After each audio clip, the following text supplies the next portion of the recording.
Good morning to all of you. आपण parasympathomimetic topic discuss करत आहोत. मागील 2-3 लेक्चरमध्ये आपला काही पार्ट कंप्लीट झालेला आहे. तर कालच्या लेक्चरमध्ये आपण जे अँटीकोलिनेस्टरेज ड्रग आहेत त्याविषयी जाणून घेतलं होतं आणि आज आपण राहिलेला पार्ट डिस्कस करणार आहोत. तर कालच्या लेक्चरच्या शेवटी आपण फायझोस्टिग्मिन आणि निओस्टिग्मिन हे दोन्ही अँटीकोलिनेस्टरेज ड्रग जे आहेत त्यांचे डिफरन्सेस पाहिले होते. तर पाहायला गेलं तर फायझोस्टिग्मिन निओस्टिग्मिन हे ड्रग रिव्हर्सिबल अँटीकोलिनेस्टरेज ड्रग आहेत आणि ते दोन्ही कार्बामेट ग्रुपचे ड्रग आहेत. तर त्यामध्ये काही डिफरन्सेस आहेत आणि एक्झाममध्ये हे डिफरन्सेस विचारले गेलेले आहेत. तर डिफरन्स लिहिताना तर कोणकोणत्या पॉईंट्सवर तो लक्षात ठेवायचा ते तुम्हाला क्लिक झालं पाहिजे. म्हणजे source point of view difference आहे का, काही केमिस्ट्री त्यांचं structure point of view difference आहे का, pharmacokinetic point of view differences आहेत का, pharmacodynamic type point of view differences आहेत का, यूज किंवा adverse effect point of view काही डिफरन्सेस आहेत का. तर त्या गोष्टी जर तुम्ही हे पॉईंट लक्षात ठेवले तर मग तुम्हाला डिफरन्स लक्षात ठेवायला सोपं जातं. तर आपण पाहिलं होतं फायझोस्टिग्मिन नॅचरल सोर्स पासून ऑप्टेन होतो. निओस्टिग्मिन हा सिंथेटिक कंपाऊंड आहे. केमिस्ट्रीचा विचार केला तर फायझोस्टिग्मिन टर्शरी कंपाऊंड आहे, निओस्टिग्मिन क्वाटर्नरी कंपाऊंड आहे. आणि फार्मेकोकायनेटिक मध्ये पाहिलं होतं की फायझोस्टिग्मिनचं ओरल ऍब्सॉर्प्शन चांगलं आहे, निओस्टिग्मिनचं पुअर आहे. सीएनएस पेनिट्रेशन म्हणजे physostigmine crosses blood brain barrier, neostigmine does not cross blood brain barrier. So CNS action seen with physostigmine, no CNS action seen with निओस्टिग्मिन.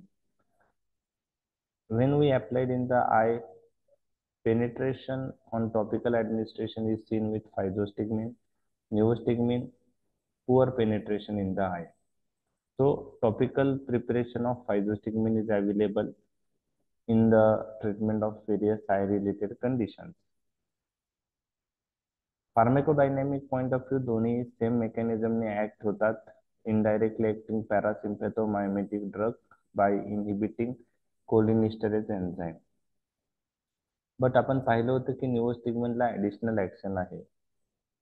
निओस्टिग्मिनला direct NM रिसेप्टरवर अगोनिस्टिक ऍक्शन आहे, ती फायझोस्टिग्मिनला नाही. जर फार्माकोलॉजिकल इफेक्ट्स पाहिले, mechanism नंतर pharmacological effect पाहिले तर प्रॉमिनंट इफेक्ट फायझोस्टिग्मिनचा ऑटोनॉमिक इफेक्टर्सवर आहेत, म्हणजे heart, smooth muscles of intestine, bladder, glands यावर आहे. निओस्टिग्मिनचा प्रॉमिनंट इफेक्ट हा स्केलेटल मसलवर आहे. हे दोन पॉईंट फार्माकोडायनॅमिक पॉईंट ऑफ व्ह्यू आपल्या लक्षात ठेवायचे आहे. यूज पॉईंट ऑफ व्ह्यू आपल्या लक्षात ठेवायचं आहे की यूज पॉईंट ऑफ व्ह्यू फायझोस्टिग्मिन हा मेनली आपण ग्लाउकोमामध्ये यूज करतो आणि मिओटिक म्हणून, आणि मिओटिक त्याची ऍक्शन आहे ॲज ए मिओटिक यूज करतो आणि ग्लाउकोमामध्येही आपण यूज करतो. निओस्टिग्मिन मेनली हा मायस्थेनिया ग्रेव्हिस साठी वापरला जातो. ओके, तर ह्या काही गोष्टी आहेत. ओके, त्यानंतर डोस पॉईंट ऑफ व्ह्यू आणि duration of action point of view हे डिफरन्स लक्षात ठेवायला थोडे डिफिकल्ट जातात. Dose point of view physostigmine topical preparation available आहे 0.1 to 1%. निओस्टिग्मिनचं टॉपिकल प्रिपरेशन नाही, पण निओस्टिग्मिन ओरली 15 to 30 मिलीग्राम डोसला आपण यूज करतो आणि इंट्रामस्क्युलर किंवा सबक्युटेनससाठी 0.5 to 2.5 mg डोस आहे. ड्युरेशन ऑफ ऍक्शनचा विचार केला तर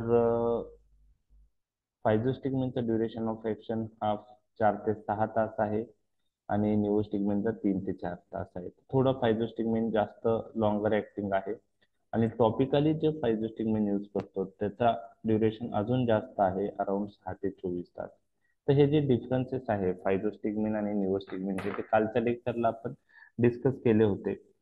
मी आता रिवाईज केले तर युनिव्हर्सिटी एक्झाम मध्ये हा डिफरन्स विचारला जाऊ शकतो. त्यामुळं इंडिव्हिज्युअल ड्रग विषयी ह्या दोन ड्रगचं नॉलेज तुम्हाला असणं फार महत्वाचं आहे. तर 7 ते 8 डिफरन्स आपले 10 पैकी लक्षात ठेवणं गरजेचं आहे. Coming to the next part. आता बाकीचे जे ड्रग आहेत त्याविषयी. पायरिडोस्टिग्मिन नावाचा ड्रग हा निवोस्टिग्मिन सारखाच आहे. म्हणजे तो पण क्वाटर्नरी कंपाऊंड आहे, ब्लड ब्रेन बॅरियर क्रॉस करत नाही, सीएनएस ऍक्शन नाही, म्हणून हा ड्रग निओस्टिग्मिन सारखाच स्केलेटल मसलशी रिलेटेड जास्त ऍक्शन त्याची आहे प्रॉमिनंट. म्हणून अल्टरनेटिव्ह टू निओस्टिग्मिन इन मायस्थेनिया ग्रेव्हिस आपण पायरिडोस्टिग्मिन यूज करतो. तर निओस्टिग्मिनशी कम्पेअर करताना तुम्हाला लक्षात ठेवायचं की हा लेस पोटेंट आहे, बट लॉंगर ऍक्टिंग आहे. आता पोटेन्सी काय डिटरमाइन करते? एखादा ड्रग लेस पोटेंट असेल, म्हणजे समजा A drug is less potent than drug B, याचा अर्थ काय? Okay, A drug is less potent than drug B, याचा अर्थ असा आहे की एक ठरत सिमिलर इफेक्ट प्रोड्यूस करायला, ओके, ए ड्रगला जास्त डोस लागतो बी ड्रग पेक्षा. म्हणजे जर जर जास्त पोटेंट असेल तर कमी डोसला इफेक्टिव्ह राहतो. ड्रग जर लेस पोटेंट असेल तर जास्त डोस लागतं. म्हणजे पोटेन्सी डिटरमाइन द डोस. म्हणजे आता पायरिडोस्टिग्मिन इज लेस पोटेंट दॅन निओस्टिग्मिन, याचा अर्थ पायरिडोस्टिग्मिनचा डोस हा जास्त लागतो निओस्टिग्मिन पेक्षा. परंतु ऍडव्हान्टेज असा आहे की पायरिडोस्टिग्मिन इज लॉंगर ऍक्टिंग दॅन निओस्टिग्मिन. तर ॲज अ अल्टरनेटिव्ह म्हणून मायस्थेनिया ग्रेव्हिस मध्ये निओस्टिग्मिनच्या ऐवजी पायरिडोस्टिग्मिन यूज करतात. नंतर इड्रोफोनियम विषयी एक एमसीक्यू तुम्हाला लक्षात ठेवायचा आहे. Edrophonium is the shortest acting anticholinesterase drug. Hydrofonium is the shortest acting anticholinesterase drug. हा एक एमसीक्यू आहे. ओके, आणि अजून एक एमसीक्यू आहे. What is the use of edrophonium? It is the shortest acting anticholinesterase drug. Duration of action किती असते? 10 minute. मग हा ड्रग पुढे यूज करतो. हा ड्रग आपण एका डायग्नोस्टिक टेस्टसाठी यूज करतो. This drug is used for diagnostic purpose and it is used to differentiate between myasthenia crisis from cholinergic crisis. आता हे मायस्थेनिया क्रायसिस काय आहे, कोलिनर्जिक क्रायसिस काय आहे, मी जेव्हा मायस्थेनिया ग्रेव्हिस डिस्कस करेल युजेस मध्ये त्यावेळेस मी तुमच्याशी डिस्कस करणार आहे. At that time we will discuss in detail. Okay, फक्त आता एवढं तर लक्षात ठेवायचं की edrophonium is the shortest acting anticholinesterase drug we use for diagnostic purpose. It is use to differentiate between myasthenia crisis from cholinergic crisis. त्याला Tensilon test असं म्हणतात. तर टेस्टचं नाव नाही लक्षात ठेवलं तरी चालेल, फक्त यूज ऑफ हिड्रोफोनियम. और तुम्हाला असं विचारलं MCQ to differentiate between myasthenia crisis and cholinergic crisis which drug is use, the answer is edrophonium. Shortest acting anticholinesterase drug, answer is edrophonium. Tacrine नावाचा ड्रग पहिले यूज केला गेला आहे अल्झायमर डिसीज साठी, परंतु आता आपण टॅक्रिन अल्झायमर डिसीज साठी यूज करत नाही, कारण आपल्याला बेटर ड्रग अवेलेबल आहे. टॅक्रिनचा मेन ड्रॉबॅक आहे हिपॅटोटॉक्झिसिटी. तर त्या कन्सर्नमुळं तो आता यूज होत नाही. तर त्यानंतर जे रिव्हास्टिग्मिन, गॅलांटामाइन, डोनिपेजिल ड्रग आहेत. रिव्हास्टिग्मिन, गॅलांटामाइन, डोनिपेजिल हे लाइपोफिलिक ड्रग आहेत जास्त, म्हणजे मोर लाइपोफिलिक आहेत, आणि त्याच्यामुळं त्यांचं ब्लड ब्रेन बॅरियर पेनिट्रेशन खूप चांगलं असतं. आणि मग त्यामुळं हे 3 ड्रग रिव्हर्स, आता फायझोस्टिग्मिन ब्लड ब्रेन बॅरियर क्रॉस करतो आपल्याला माहिती आहे, पण त्याच्यापेक्षा जास्त आपण पाहिलं तर रिव्हास्टिग्मिन, गॅलांटामाइन, डोनेपेजिल जास्त चांगल्या प्रकारे ब्लड ब्रेन बॅरियर क्रॉस करतात. आणि हे ड्रग आपण रिव्हास्टिग्मिन, गॅलांटामाइन, डोनेपेजिल हे ड्रग आपण अल्झायमर डिसीज साठी वापरतो. ओके, तर अल्झायमर डिसीज मध्ये कॉग्नेटिव्ह आणि बिहेवियरल फंक्शन ह्या ड्रगने इम्प्रूव्ह होतं. अल्झायमर डिसीज आपण पाहिलेला आहे की न्यूरोडिजनरेटिव्ह डिसऑर्डर आहे आणि त्यामध्ये मेमरी लॉस होतं. तर त्यामध्ये कोणते ड्रग यूज होतात, असं जर एमसीक्यू आला तर हे 3 नावं तुम्हाला लक्षात ठेवायची: rivastigmine, donepezil, galantamine. Okay, Alzheimer disease. तर आता एक यूज पण आपण अँटीकोलिनिस्टेरॉइड ड्रगचं इथं पाहिलेलं आहे. ओके. ओके, आता बघा, फायझोस्टिग्मिन, पॅक्रिन, डोनिपेझिल, रिवास्टिग्मिन, गॅलांटामाइन लिपिड सोल्युबल आहेत, म्हणजे ब्लड ब्रेन बॅरियर क्रॉस होतात. निओस्टिग्मिन, पायरोडोस्टिग्मिन आणि इड्रोफोनियम हे क्वाटर्नरी कंपाऊंड्स आहेत आणि लिपिड इनसोल्युबल आहे, त्यामुळे ते ब्लड ब्रेन बॅरियर क्रॉस करणार नाही, त्यांना CNS ऍक्शन असणार नाही. लक्षात आलं? आता जे इरिव्हर्सिबल इनिबिटर्स आहेत त्यामध्ये कार्बामेट येतं. ओके. आणि नॉन ऑर्गॅनोफॉस्फेट कंपाऊंड येतं. तर कार्बामेटमध्ये कार्बॅरिल प्रोपोक्झल हे ड्रग इरिव्हर्सिबल इनिबिटर आहे. बाकी फायझोस्टिग्मिन, निओस्टिग्मिन, पायरोडोस्टिग्मिन, रिव्हास्टिग्मिन हे रिव्हर्सिबल इनिबिटर. तर इरिव्हर्सिबल इनिबिटर मध्ये कार्बॅरिल प्रोपोक्झल कार्बामेट येतं आणि ऑर्गॅनोफॉस्फेट कंपाऊंड लाईक डायफ्लोझिकोथायोफेट, डायझिनॉन, टॅबून, सारिन, सोमन्नर गॅसेस जे आहेत ते येतात. तर इरिव्हर्सिबल इनिबिटर क्लिनिकल प्रॅक्टिसमध्ये यूज होत नाही. जस्ट तुम्हाला इकोथायोफेट लक्षात ठेवायचे की काही ग्लायकोमाच्या पेशंटमध्ये आपण ते यूज करू शकतो, परंतु तो पण रिअरली यूज होतो. आपण फायझोस्टिग्मिन पायलोकार्पिन कॉम्बिनेशन आपण यूज करतो थर्ड चॉईस ड्रग म्हणून. तर ॲज अ अल्टरनेटिव्ह त्या ड्रगला इकोथायोफेट आहे. तर इरिव्हर्सिबल मध्ये मेजॉरिटी जे ड्रग्स आपण पाहिलेले आहेत ते क्लिनिकल प्रॅक्टिसमध्ये यूज करत नाही, कारण त्यामुळे खूप जास्त ऍसिटिल कोलिनची ऍक्शन वाढते. त्यातल्या त्यात फक्त इकोथायोपेट काही वेळेस ग्लाउकोमात आपण यूज करतो. तर हे झालं इंडिव्हिज्युअल ड्रग विषयी. तर इंडिव्हिज्युअल ड्रग मध्ये आपण काही MCQ कव्हर केलेले आहेत, ते तुम्हाला लक्षात आलेले असतील. ओके. आलंय लक्षात individual drugs?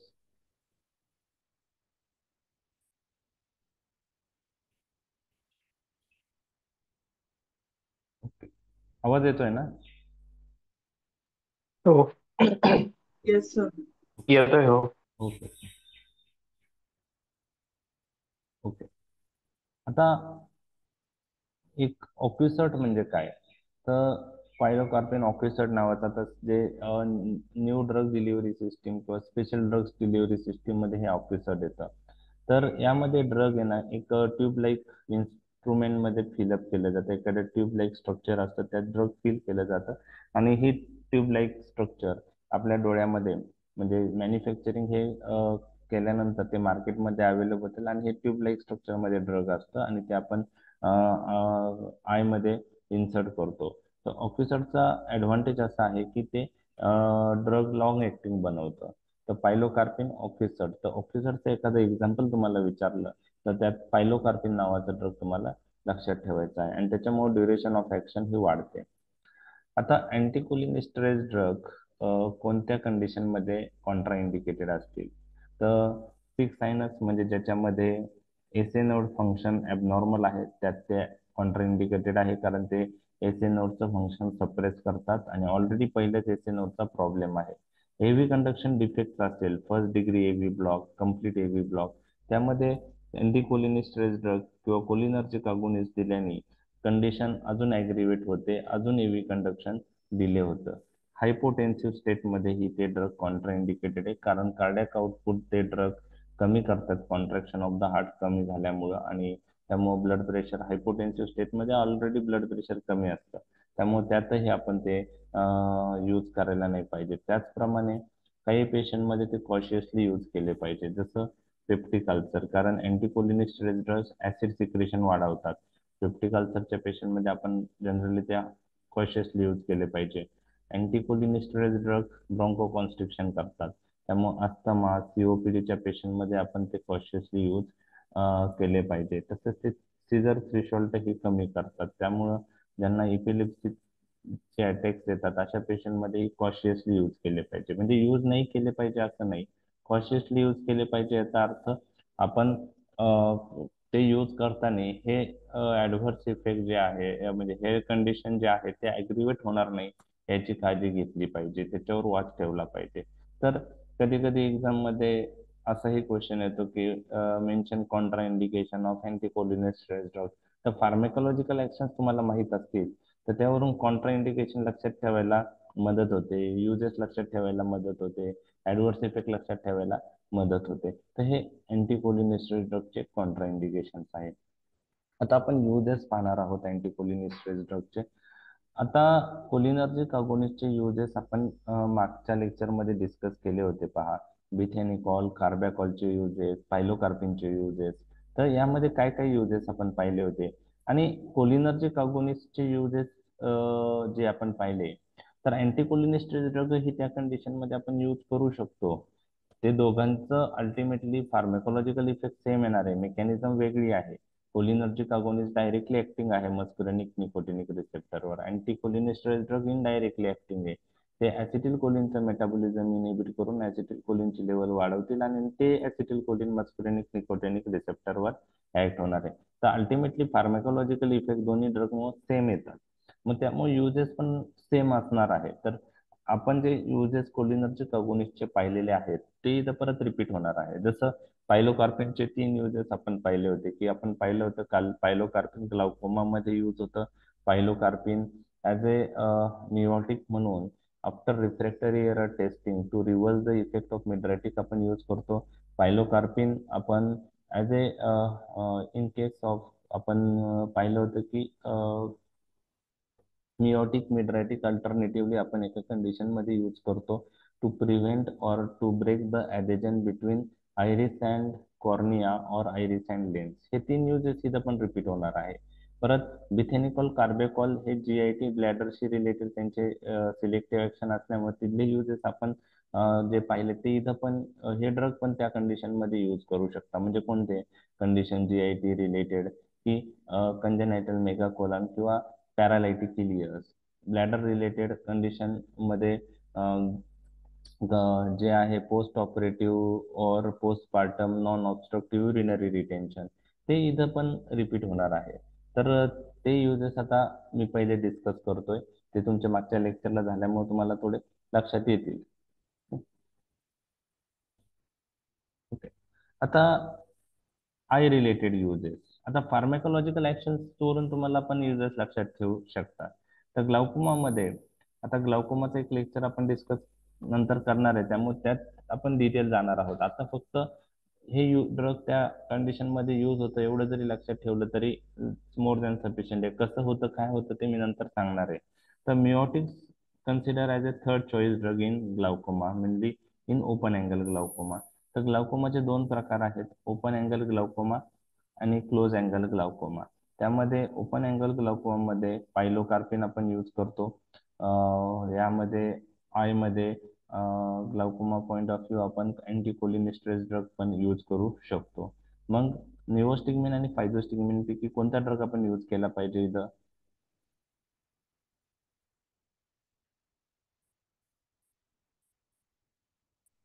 Isostigmine, what solid soluble, fat soluble. Yes, lipid soluble आहे, त्यामुळे फायझोस्टिग्मिन. निओस्टिग्मिन टॉपिकली आपण यूज करू शकत नाही, त्यामुळे फायझोस्टिग्मिन इज प्रेफर्ड अलॉंग विथ पायलोकार्पिन आपण यूज करू शकतो. म्हणजे फायझोस्टिग्मिन पायलोकार्पिन कॉम्बिनेशन. तर ॲज ए मिओटिक ह्या ग्रुपमध्ये पायलोकार्पिन आपण यूज करतो, हे पाहिलेलं आहे. रॅपिड ऍक्शन आहे, पण शॉर्ट ड्युरेशन आहे, 4 ते 6 तास, आणि 6 to 8 hour installation is required. Okay. आता त्यामध्ये पायलोकार्पिनचा ड्रॉबॅक जो होता तो शॉर्ट ड्युरेशन ऑफ ऍक्शन आहे. रॅपिड ऑप्शन आहे पायलोकार्पिनची, पण ड्युरेशन ऑफ ऍक्शन 4 ते 6 तास आहे. 6 ते 8 तासांनी परत आपल्याला ड्रग देणं गरजेचं आहे. फायझोस्टिग्मिन आपण काय करतो की ग्लाउकोमा मध्ये यूज करतो अलॉंग विथ पायलोकार्पिन, म्हणजे ओनली टू सप्लिमेंट पायलोकार्पिन आपण फायझोस्टिग्मिन ऍड करतो. तर फायझोस्टिग्मिनची ड्युरेशन ऑफ ऍक्शन जास्त आहे, आपण पाहिले डिफरन्स मध्ये. तर फायझोस्टिग्मिन पायलोकार्पिन कॉम्बिनेशन आपण ओपन अँगल ग्लाउकोमा मध्ये यूज करतो आणि it is a third choice drug. आता ओपन अँगल ग्लाउकोमा मध्ये prostaglandin analogues latanoprost consider as a drug of choice, आपण नंतर पाहणार आहोत. त्यानंतर second choice drug beta blocker. Beta blocker, okay. तर टिमोलॉल नावाचा टिमोलॉल. तर तो ओपन अँगल ग्लाउकोमात यूज करतो. तर ग्लाउकोमा मध्ये हे ड्रग पायलोकार्पिन, फायझोस्टिग्मिन 1960च्या आधी खूप यूज केले गेलेले, परंतु आता नवीन बेटर ड्रग आले, त्यानंतर बीटा ब्लॉकर इंट्रोड्यूस झाले, बीटा ब्लॉकर खूप यूज झाले. बीटा ब्लॉकर्स नंतर आता प्रोस्टॅग्लॅन्डिन अनालॉग्स इंट्रोड्यूस झाले, त्यामुळे आता लॅटेनोप्रोस्ट यूज करतात. ठीक आहे, तर आपण ते नंतर पाहणारच आहोत. हे झालं ओपन. ऍसिटाझोलामाइड पण यूज करतात ना? ॲसिटाझोलामाइड आपण करतो, पण again it is open angle glaucoma point of view, it is third और फोर्थ चॉईस ड्रग ॲसिटाझोलामाइड. आता दुसरा जो टाईप आहे ग्लाउकोमाचा, तो टाईप आहे क्लोज अँगल ग्लाउकोमा. आता अँगल क्लोजर ग्लाउकोमा आणि ओपन अँगल ग्लाउकोमातला फरक वगैरे त्या सगळ्या गोष्टी नंतर डिस्कस केल्या जाणार आहेत लेक्चरमध्ये. तर क्लोज अँगल ग्लाउकोमाची मॅनेजमेंटमध्ये थोडा डिफरन्स असा असतो की क्लोज अँगल ग्लाउकोमा किंवा अँगल क्लोजर ग्लाउकोमा असं आपण म्हणतो त्याला, त्यामध्ये इंट्राऑक्युलर प्रेशर हे खूप वाढलेलं असतं. ओके. तर इंट्राऑक्युलर प्रेशर हे आता less than 21 mm of H G असेल तर ते नॉर्मल म्हणतो. त्याच्यापेक्षा जास्त इंट्राऑक्युलर प्रेशर झालं तर आपण म्हणतो राईज इन इंट्राऑक्युलर प्रेशर. तर ते 60-70 पर्यंत गेलेलं असतं अँगल क्लोजर ग्लाउकोमामध्ये. आणि यामध्ये अँगल क्लोजर ग्लाउकोमामध्ये पण आपण पायलोकार्पिन यूज करतो, फायझोस्टिग्मिन आपण यूज करू शकतो कॉम्बिनेशन मध्ये. परंतु एक लक्षात घ्या की अँगल क्लोजर ग्लाउकॉम मध्ये जेव्हा इंट्राक्युलर प्रेशर खूप जास्त असतं, 65, 70, 80, त्यावेळेस हे पायलोकार्पिन फायझोस्टिग्मिन लगेच इफेक्टिव्ह राहत नाही. म्हणजे त्यांना चांगली ऍक्शन येण्यासाठी पहिले ते इंट्राक्युलर प्रेशर रॅपिड ऍक्टिंग ड्रगनी कमी झाले पाहिजे. म्हणजे अँगल क्लोजर ग्लाउकोमामध्ये जे 70 झालेलं इंट्राऑक्युलर प्रेशर आहे ते फार फास्ट आपल्याला कमी करणं गरजेचं आहे. आणि त्यासाठी अँगल क्लोजर ग्लाउकोमामध्ये ट्रीटमेंट देताना आपण ट्रीटमेंट प्लॅन हा थोडा वेगळा असतो. त्यामध्ये आपण पहिले मॅनिटॉल आणि ॲसिटाझोलामाइड यूज करतो. तर मॅनिटॉल आणि ॲसिटाझोलामाइड यूज केल्याने जो इंट्राऑक्युलर प्रेशर आहे तो रॅपिडली कमी होतो. तर मॅनिटॉल एक ड्रग आपण ऑस्मोटिक डायुरेटिक म्हणून यूज करतो. ओके. तर सेरेब्रल इडिमा एक यूज आहे मॅनिटॉलचा. दुसरा यूज आय मध्ये तुम्हाला कोणी विचारला तर अँगल क्लोजर ग्लाउकोमा तुम्हाला माहित पाहिजे. आणि मॅनिटॉल आणि ॲसिटाझोलामाइड जो आहे तो ड्रग यूज केल्यानंतर इंट्राऑक्युलर प्रेशर कमी झालं की मग आपण मिओटिक पेरणं स्टार्ट करतो. तर मिओटिक, पायलोकार्पिन आणि फायझोस्टिग्मिन जे आहेत ते आपण मॅनिटॉल ॲसिटाझोलामाइड दिल्यानंतर आपण देतो अँगल क्लोजर ग्लाउकोमामध्ये.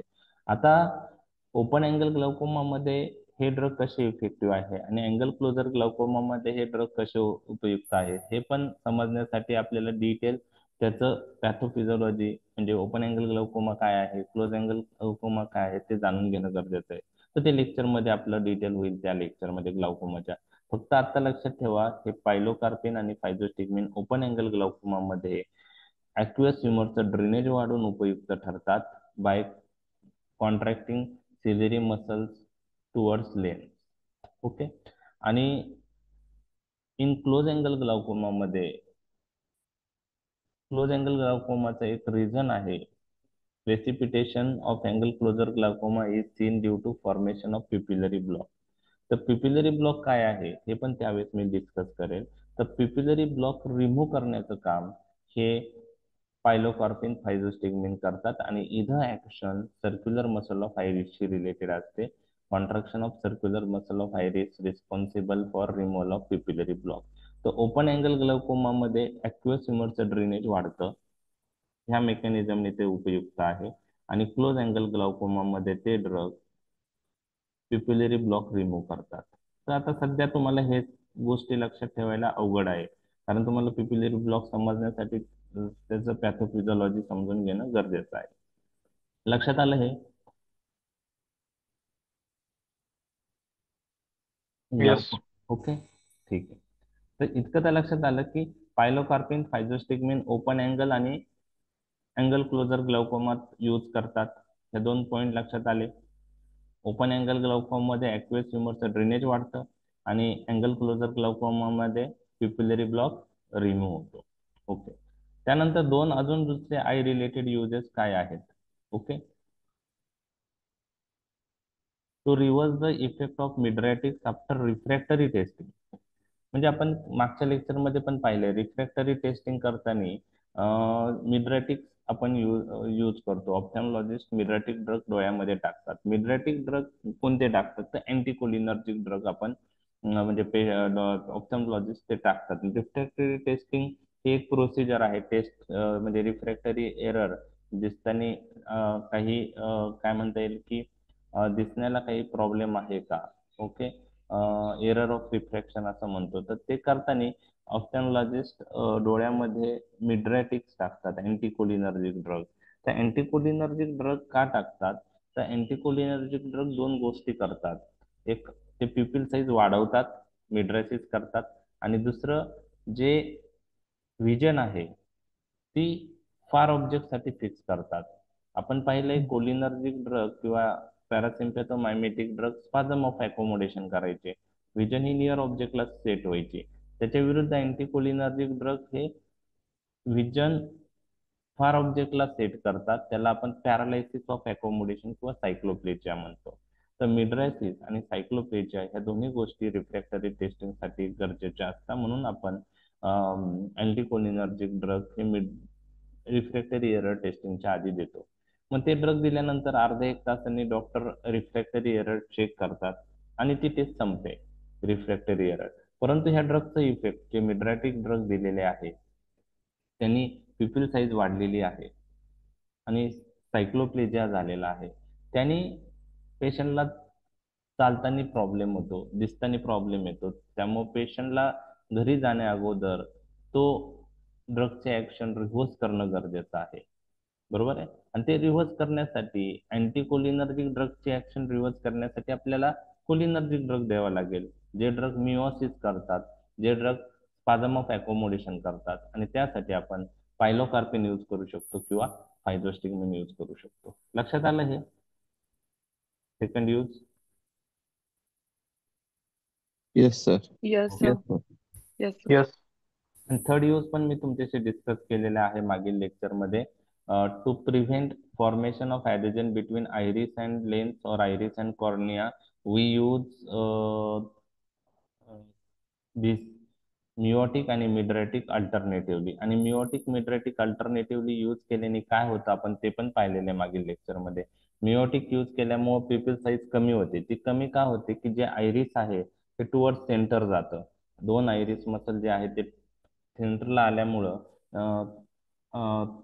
आपण आता हे पाहिलं होतं की कॉर्निया हे आयरिस, त्यानंतर हिचं सिलेरी मसल आणि सिलेरी मसलला लेन्स अटॅच असते. कशाने अटॅच असते? सस्पेन्सरी लिगामेंट. ओके. तर ज्यावेळेस आईचं इन्फेक्शन होतं त्यावेळेस कधी कधी हिलिंग होताना, ओके, इंजुरी झालेली आहे कॉर्निया आयरिसला, त्यावेळेस हिलिंग होताना कधी कधी कॉर्निया आणि आयरिस मध्ये ॲडेजन तयार होऊ शकतं किंवा आयरिस आणि लेन्स मध्ये ॲडेजन तयार होऊ शकतं. तर अशा वेळेस आपण मिओटिक मिड्रॅटिक अल्टरनेटिव्हली दिल्याने काय होतं? मिओटिक प्युपिल साईज कमी करतात. कशी करतात? हे जे आयरिस मसल आहे, आयरिस जे आहे, आयरिस टुवर्ड सेंटर जातं. त्यामुळं आयरिसचे डिरेक्शन जे आहे ती इकडं, हा आयरिस मसल अजून खाली येईल सेंटरकडं, हा आयरिस मसल परत सेंटरकडे येईल. त्यामुळे मिओटिक ड्रग आयरिसला टुवर्ड सेंटर पुश करता आणि मिड्रॅटिक दिल्याने आयरिस अवे फ्रॉम सेंटर जातो, प्युपिल साईज वाढते. तर मिओटिक मिड्रॅटिक अल्टरनेटिव्हली दिल्याने जे आयरिस आहे त्याची movement toward centre away from centre होते आणि त्या मुवमेंटने ॲडेजन ब्रेक होऊ शकतं झालेलं, किंवा प्रोफेलेक्सिस पॉईंट ऑफ व्ह्यू दिलं तर ते ॲडेजन तयार व्हायच्या वेळेसच ब्रेक होईल. तर त्यामुळं आपण मिओटिक मिड्रॅटिक अल्टरनेटिव्हली यूज करतो. ठीक आहे. हे 3 आय रिलेटेड युजेस पायलोकार्पिनचे आले होते तेच इथं आलेले आहेत परत. ओके. आता दुसरा जो यूज आहे मायस्थेनिया ग्रेव्हिस. तर तुम्हाला ट्रीटमेंट ऑफ मायस्थेनिया ग्रेव्हिस विचारली तर ती आली पाहिजे. तुम्हाला माहित आहे मायस्थेनिया ग्रेव्हिस म्हणजे काय? काय होतं मायस्थेनिया ग्रेव्हिस मध्ये? हा, Muscle weakness होतो, sir. Muscle weakness. Okay, muscle weakness होतो. Very good. Peripheral muscle weakness. Peripheral muscle weakness. Antibody attack करतात येस. रिसेप्टरला. Auto immuno in nature. Very good. Not. तर मायस्थेनिया ग्रेव्हिस हा अनुवंशिक आजार आहे, ऑटोइम्युनो डिसऑर्डर आहे. ऑटोइम्युनो डिसऑर्डर म्हणजे आपल्या शरीराच्या अगेन्स्ट अँटीबॉडीज तयार होणं. ओके. तर याच्यामध्ये ह्या अँटीबॉडीज कशाच्या अगेन्स्ट तयार होतात ते तुम्हाला माहित पाहिजे. जर तर ह्या अँटीबॉडीज कशाच्या अगेन्स्ट तयार होतात आपण पाहणार आहोत. आपल्याला माहिती आहे ऍसिटिल कोलिन, ओके, स्केलेटल मसलवर NM रिसेप्टरवर ऍक्ट होतात आणि स्केलेटल मसलचं कॉन्ट्रॅक्शन करतात. त्या ऍसिटिल कोलिनच्या कॉन्ट्रॅक्शनसाठी सॉरी स्केलेटल मसलच्या कॉन्ट्रॅक्शनसाठी ऍसिटिल कोलिनचे ऍक्शन स्केलेटल मसलवर एनएम रिसेप्टरवर होते आणि त्याद्वारे स्केलेटल मसलचं कॉन्ट्रॅक्शन होतं. तर स्केलेटल मसलचं कॉन्ट्रॅक्शन होण्यासाठी ऍसिटिल कोलिन एनएम रिसेप्टरवर ऍक्ट होणं गरजेचं आहे. तर यामध्ये काय होतं, मायस्थेनिया ग्रेव्हिस मध्ये ऑटो अँटीबॉडीज तयार होतात. तर ह्या अँटीबॉडीज कशाच्या अगेन्स्ट तयार होतात? एनएम रिसेप्टरच्या अगेन्स्ट. आणि हे अँटीबॉडी जाऊन एनएम रिसेप्टरला बाइंड करतात आणि एनएम रिसेप्टरला बाइंड करून एनएम रिसेप्टर ब्लॉक करतात आणि त्याच्यामुळं ऍसिटिल कोलिन एनएम रिसेप्टरवर ऍक्ट होऊ शकत नाही आणि त्याच्यामुळं स्केलेटल मसलचं कॉन्ट्रॅक्शन व्यवस्थित होत नाही आणि त्यामुळं मसल विकनेस येतो. लक्षात आलं? तर ऍसिटिल कोलिनची ऍक्शन स्केलेटल मसलवर मायस्थेनिया ग्रेव्हिस मध्ये एनएम रिसेप्टर अँटीबॉडीजने ब्लॉक झाल्यामुळं ऍसिटिल कोलिनची ऍक्शन होत नाही. त्यामुळे स्केलेटल मसल कॉन्ट्रॅक्शन अफेक्ट होतं आणि त्यामुळं मसल विकनेस होतो. ओके ओके ओके ठीक आहे. Yes sir. जेवढे एनएम रिसेप्टर आहेत त्यातले काही एनएम रिसेप्टर हे अँटीबॉडीजने ब्लॉक होतात. मग ऍसिटिल कोलिनला फार कमी रिसेप्टर राहतात स्केलेटल मसलवर. एनएम रिसेप्टर फार कमी राहतात, म्हणजे 1/3 राहतात आणि त्यामुळे ऍसिटिल कोलिन प्रॉपरली स्केलेटल मसलचं कॉन्ट्रॅक्शन करू शकत नाही, त्यामुळे विकनेस येतो. तर weakness, easy fatigability on repeated activity आणि रेस्ट घेतल्यानंतर रिकव्हरी होते. तर यामध्ये कोणते मसल ऍफेक्ट होतात ते आपण पाहणार आहोत. यामध्ये जे आहेत तर पहिले आयलिड, एक्सटर्नल ऑक्युलर, फेशियल मसल, त्यानंतर फॅरिंजियल मसल आणि सगळ्यात शेवटी लिम्स आणि skeletal muscle of respiratory system म्हणजे डायफ्राम हे अफेक्ट होतात. बरोबर आहे. आणि जर सिव्हिअर मायस्थेनिया ग्रेव्हिस जर झाला तर रेस्पिरेशन पण अफेक्ट होऊ शकतं, म्हणजे पेशंटला श्वास घ्यायलाही त्रास होऊ शकतो, कारण डायफ्राम हा स्केलेटल मसल आहे.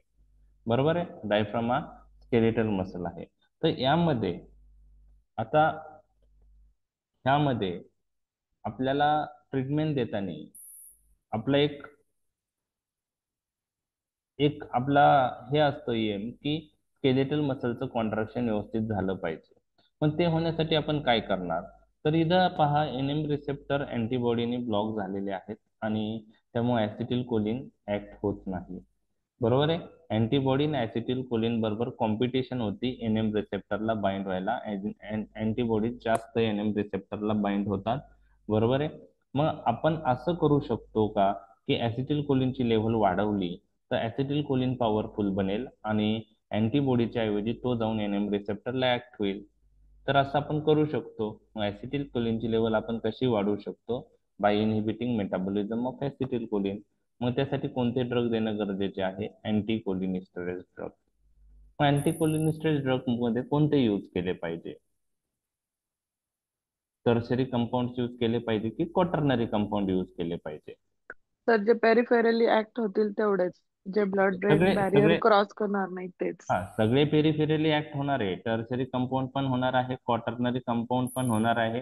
पण tertiary compound blood brain barrier cross करून सीएनएस इफेक्ट दाखवणार आहे आणि हा आपल्याला सीएनएस ऍक्शन नाही पाहिजे, नाही, आपल्याला म्हणून पेरिफेरल क्वार्टरनरी. क्वाटर्नरी. म्हणून आपल्याला निओस्टिग्मिन यूज केलेलं बेटर आहे, पायरिडोस्टिग्मिन यूज केलेलं बेटर आहे.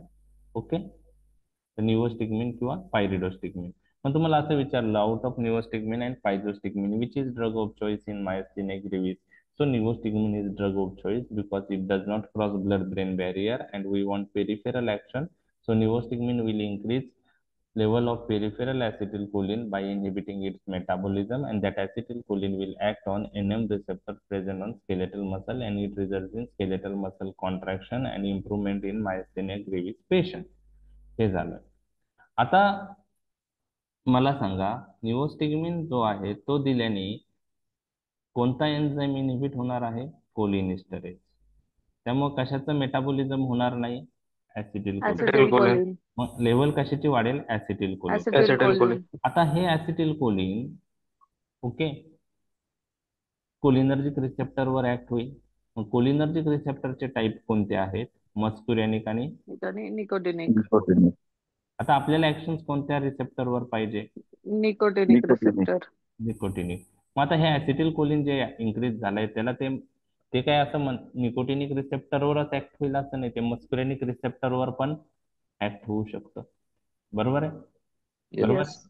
मग आता यामध्ये आपल्याला फक्त निकोटिनिक ऍक्शन पाहिजे, मस्कुरेनिक ऍक्शन नाही पाहिजे. बरोबर आहे. मग मस्कुरेनिक ऍक्शन मुळे काही साईड इफेक्ट दिसू शकतात. ऍसिटिल कोलिन हार्ट रेट कमी करू शकतं. बरोबर आहे. एव्ही कंडक्शन कमी करू, सलायव्हेशन वाढत. सलायव्हेशन वाढेल. मग आता ऍसिटिल कोलिनचे हे ऍडव्हर्स इफेक्ट मायस्थेनिक ग्रेव्हीसच्या पेशंटमध्ये दिसू शकतात. पण ते दिसू नये म्हणून असा काही ड्रग अवेलेबल आहे का तो मस्कुरेनिक रिसेप्टर ब्लॉक करतो पण निकोटिनिक रिसेप्टर ब्लॉक करत नाही? तर असा ड्रग अवेलेबल आहे, त्याचं नाव आहे ऍट्रोपिन. एट्रोपिन. तर मग काही वेळेस निओस्टिग्मिन बरोबर आपल्याला जिथं जिथं निकोटिनिक ऍक्शन ऍसिटिल कोलिनची पाहिजे तिथं तिथं आपण निओस्टिग्मिन बरोबर ऍट्रोपिन ऍड करू शकतो. मग मायस्थेनिया ग्रेव्हिस मध्ये आपल्याला ऍसिटिल कोलिनचे ऍक्शन कशावर पाहिजे? निकोटिनिक रिसेप्टरवर. बरोबर आहे. Yes. मग त्यामुळे आपण आपल्याला मस्कुरेनिक ऍक्शन नाही पाहिजे ऍसिटिल कोलिनची, मग आपण निओस्टिग्मिन बरोबर ऍट्रोपिन ऍड करायला पाहिजे का नाही? करायला पाहिजे. करायला पाहिजे. तर निओस्टिग्मिन बरोबर ऍट्रोपिन आपण युज करतो मायस्थेन. आता कधी कधी व्हायवर विचारू शकता व्हाय वी यूज ऍट्रोपिन अलॉंग विथ निओस्टिग्मिन. तर ते त्याचा आन्सर तुम्हाला आता क्लिअर झालेला आहे. आता हे खूप बेसिक लेवलवरच आहे. तुम्ही निओस्टिग्मिन जरी लिहिलं मायस्थेनिया ग्रेव्हिस मध्ये ट्रीटमेंट मध्ये मोर दॅन इनफ आहे. ऍट्रोपिन आठवलं नाही आठवलं चालू शकतं. ठीक आहे. तर आता ट्रीटमेंट पॉइंट ऑफ व्ह्यू पहा. Neostigmine is the drug of choice for myasthenia gravis. MCQ. It does not cross blood-brain barrier, so no CNS adverse effects seen. Okay. आता मेकॅनिझम ऑफ ऍक्शन तुम्हाला मी सांगितलेली आहे काय आहे. बरोबर आहे. By inhibiting metabolism of acetylcholine, level of acetylcholine will increase and that acetylcholine will act on NM receptor. अजून एक ऍक्शन निओस्टिग्मिनची आपण डिफरन्स मध्ये पाहिलेली आहे. काय आहे? त्याला ऍडिशनल डायरेक्ट ऍक्शन आहे. कशावर आहे? एनएम रिसेप्टरवर ऍज ए गोनिस्ट. आठवतोय डिफरन्स निओस्टिग्मिन फायझोस्टिग्मिन मध्ये? निओस्टिग्मिनचा हा. ऍडिशनल ऍक्शन काय आहे? Yes. Agonist. Agonist. Agonist effect. That will also contribute in the beneficial effect. कारण एनएम रिसेप्टरवर निओस्टिग्मिन ऍक्ट झाला अगोनिस्ट म्हणून तर तो ऍसिटिल कोलिन सारखं काम करणार आणि स्केलेटल मसल मध्ये डिपोलरायझेशन होऊन स्केलेटल मसलचं कॉन्ट्रॅक्शन करणार. म्हणजे हे दोन्ही ऍक्शन तुम्हाला इथं लक्षात ठेवायचे आहे. तर ऍटलिस्ट पहिली ऍक्शन जरी लक्षात राहिली तर ठीक आहे. ही सेकंड ऍक्शन जी आहे डायरेक्ट ऍक्शन ही तुमचा डिफरन्स लक्षात राहिला तर तुम्हाला क्लिक होणार आहे. ओके.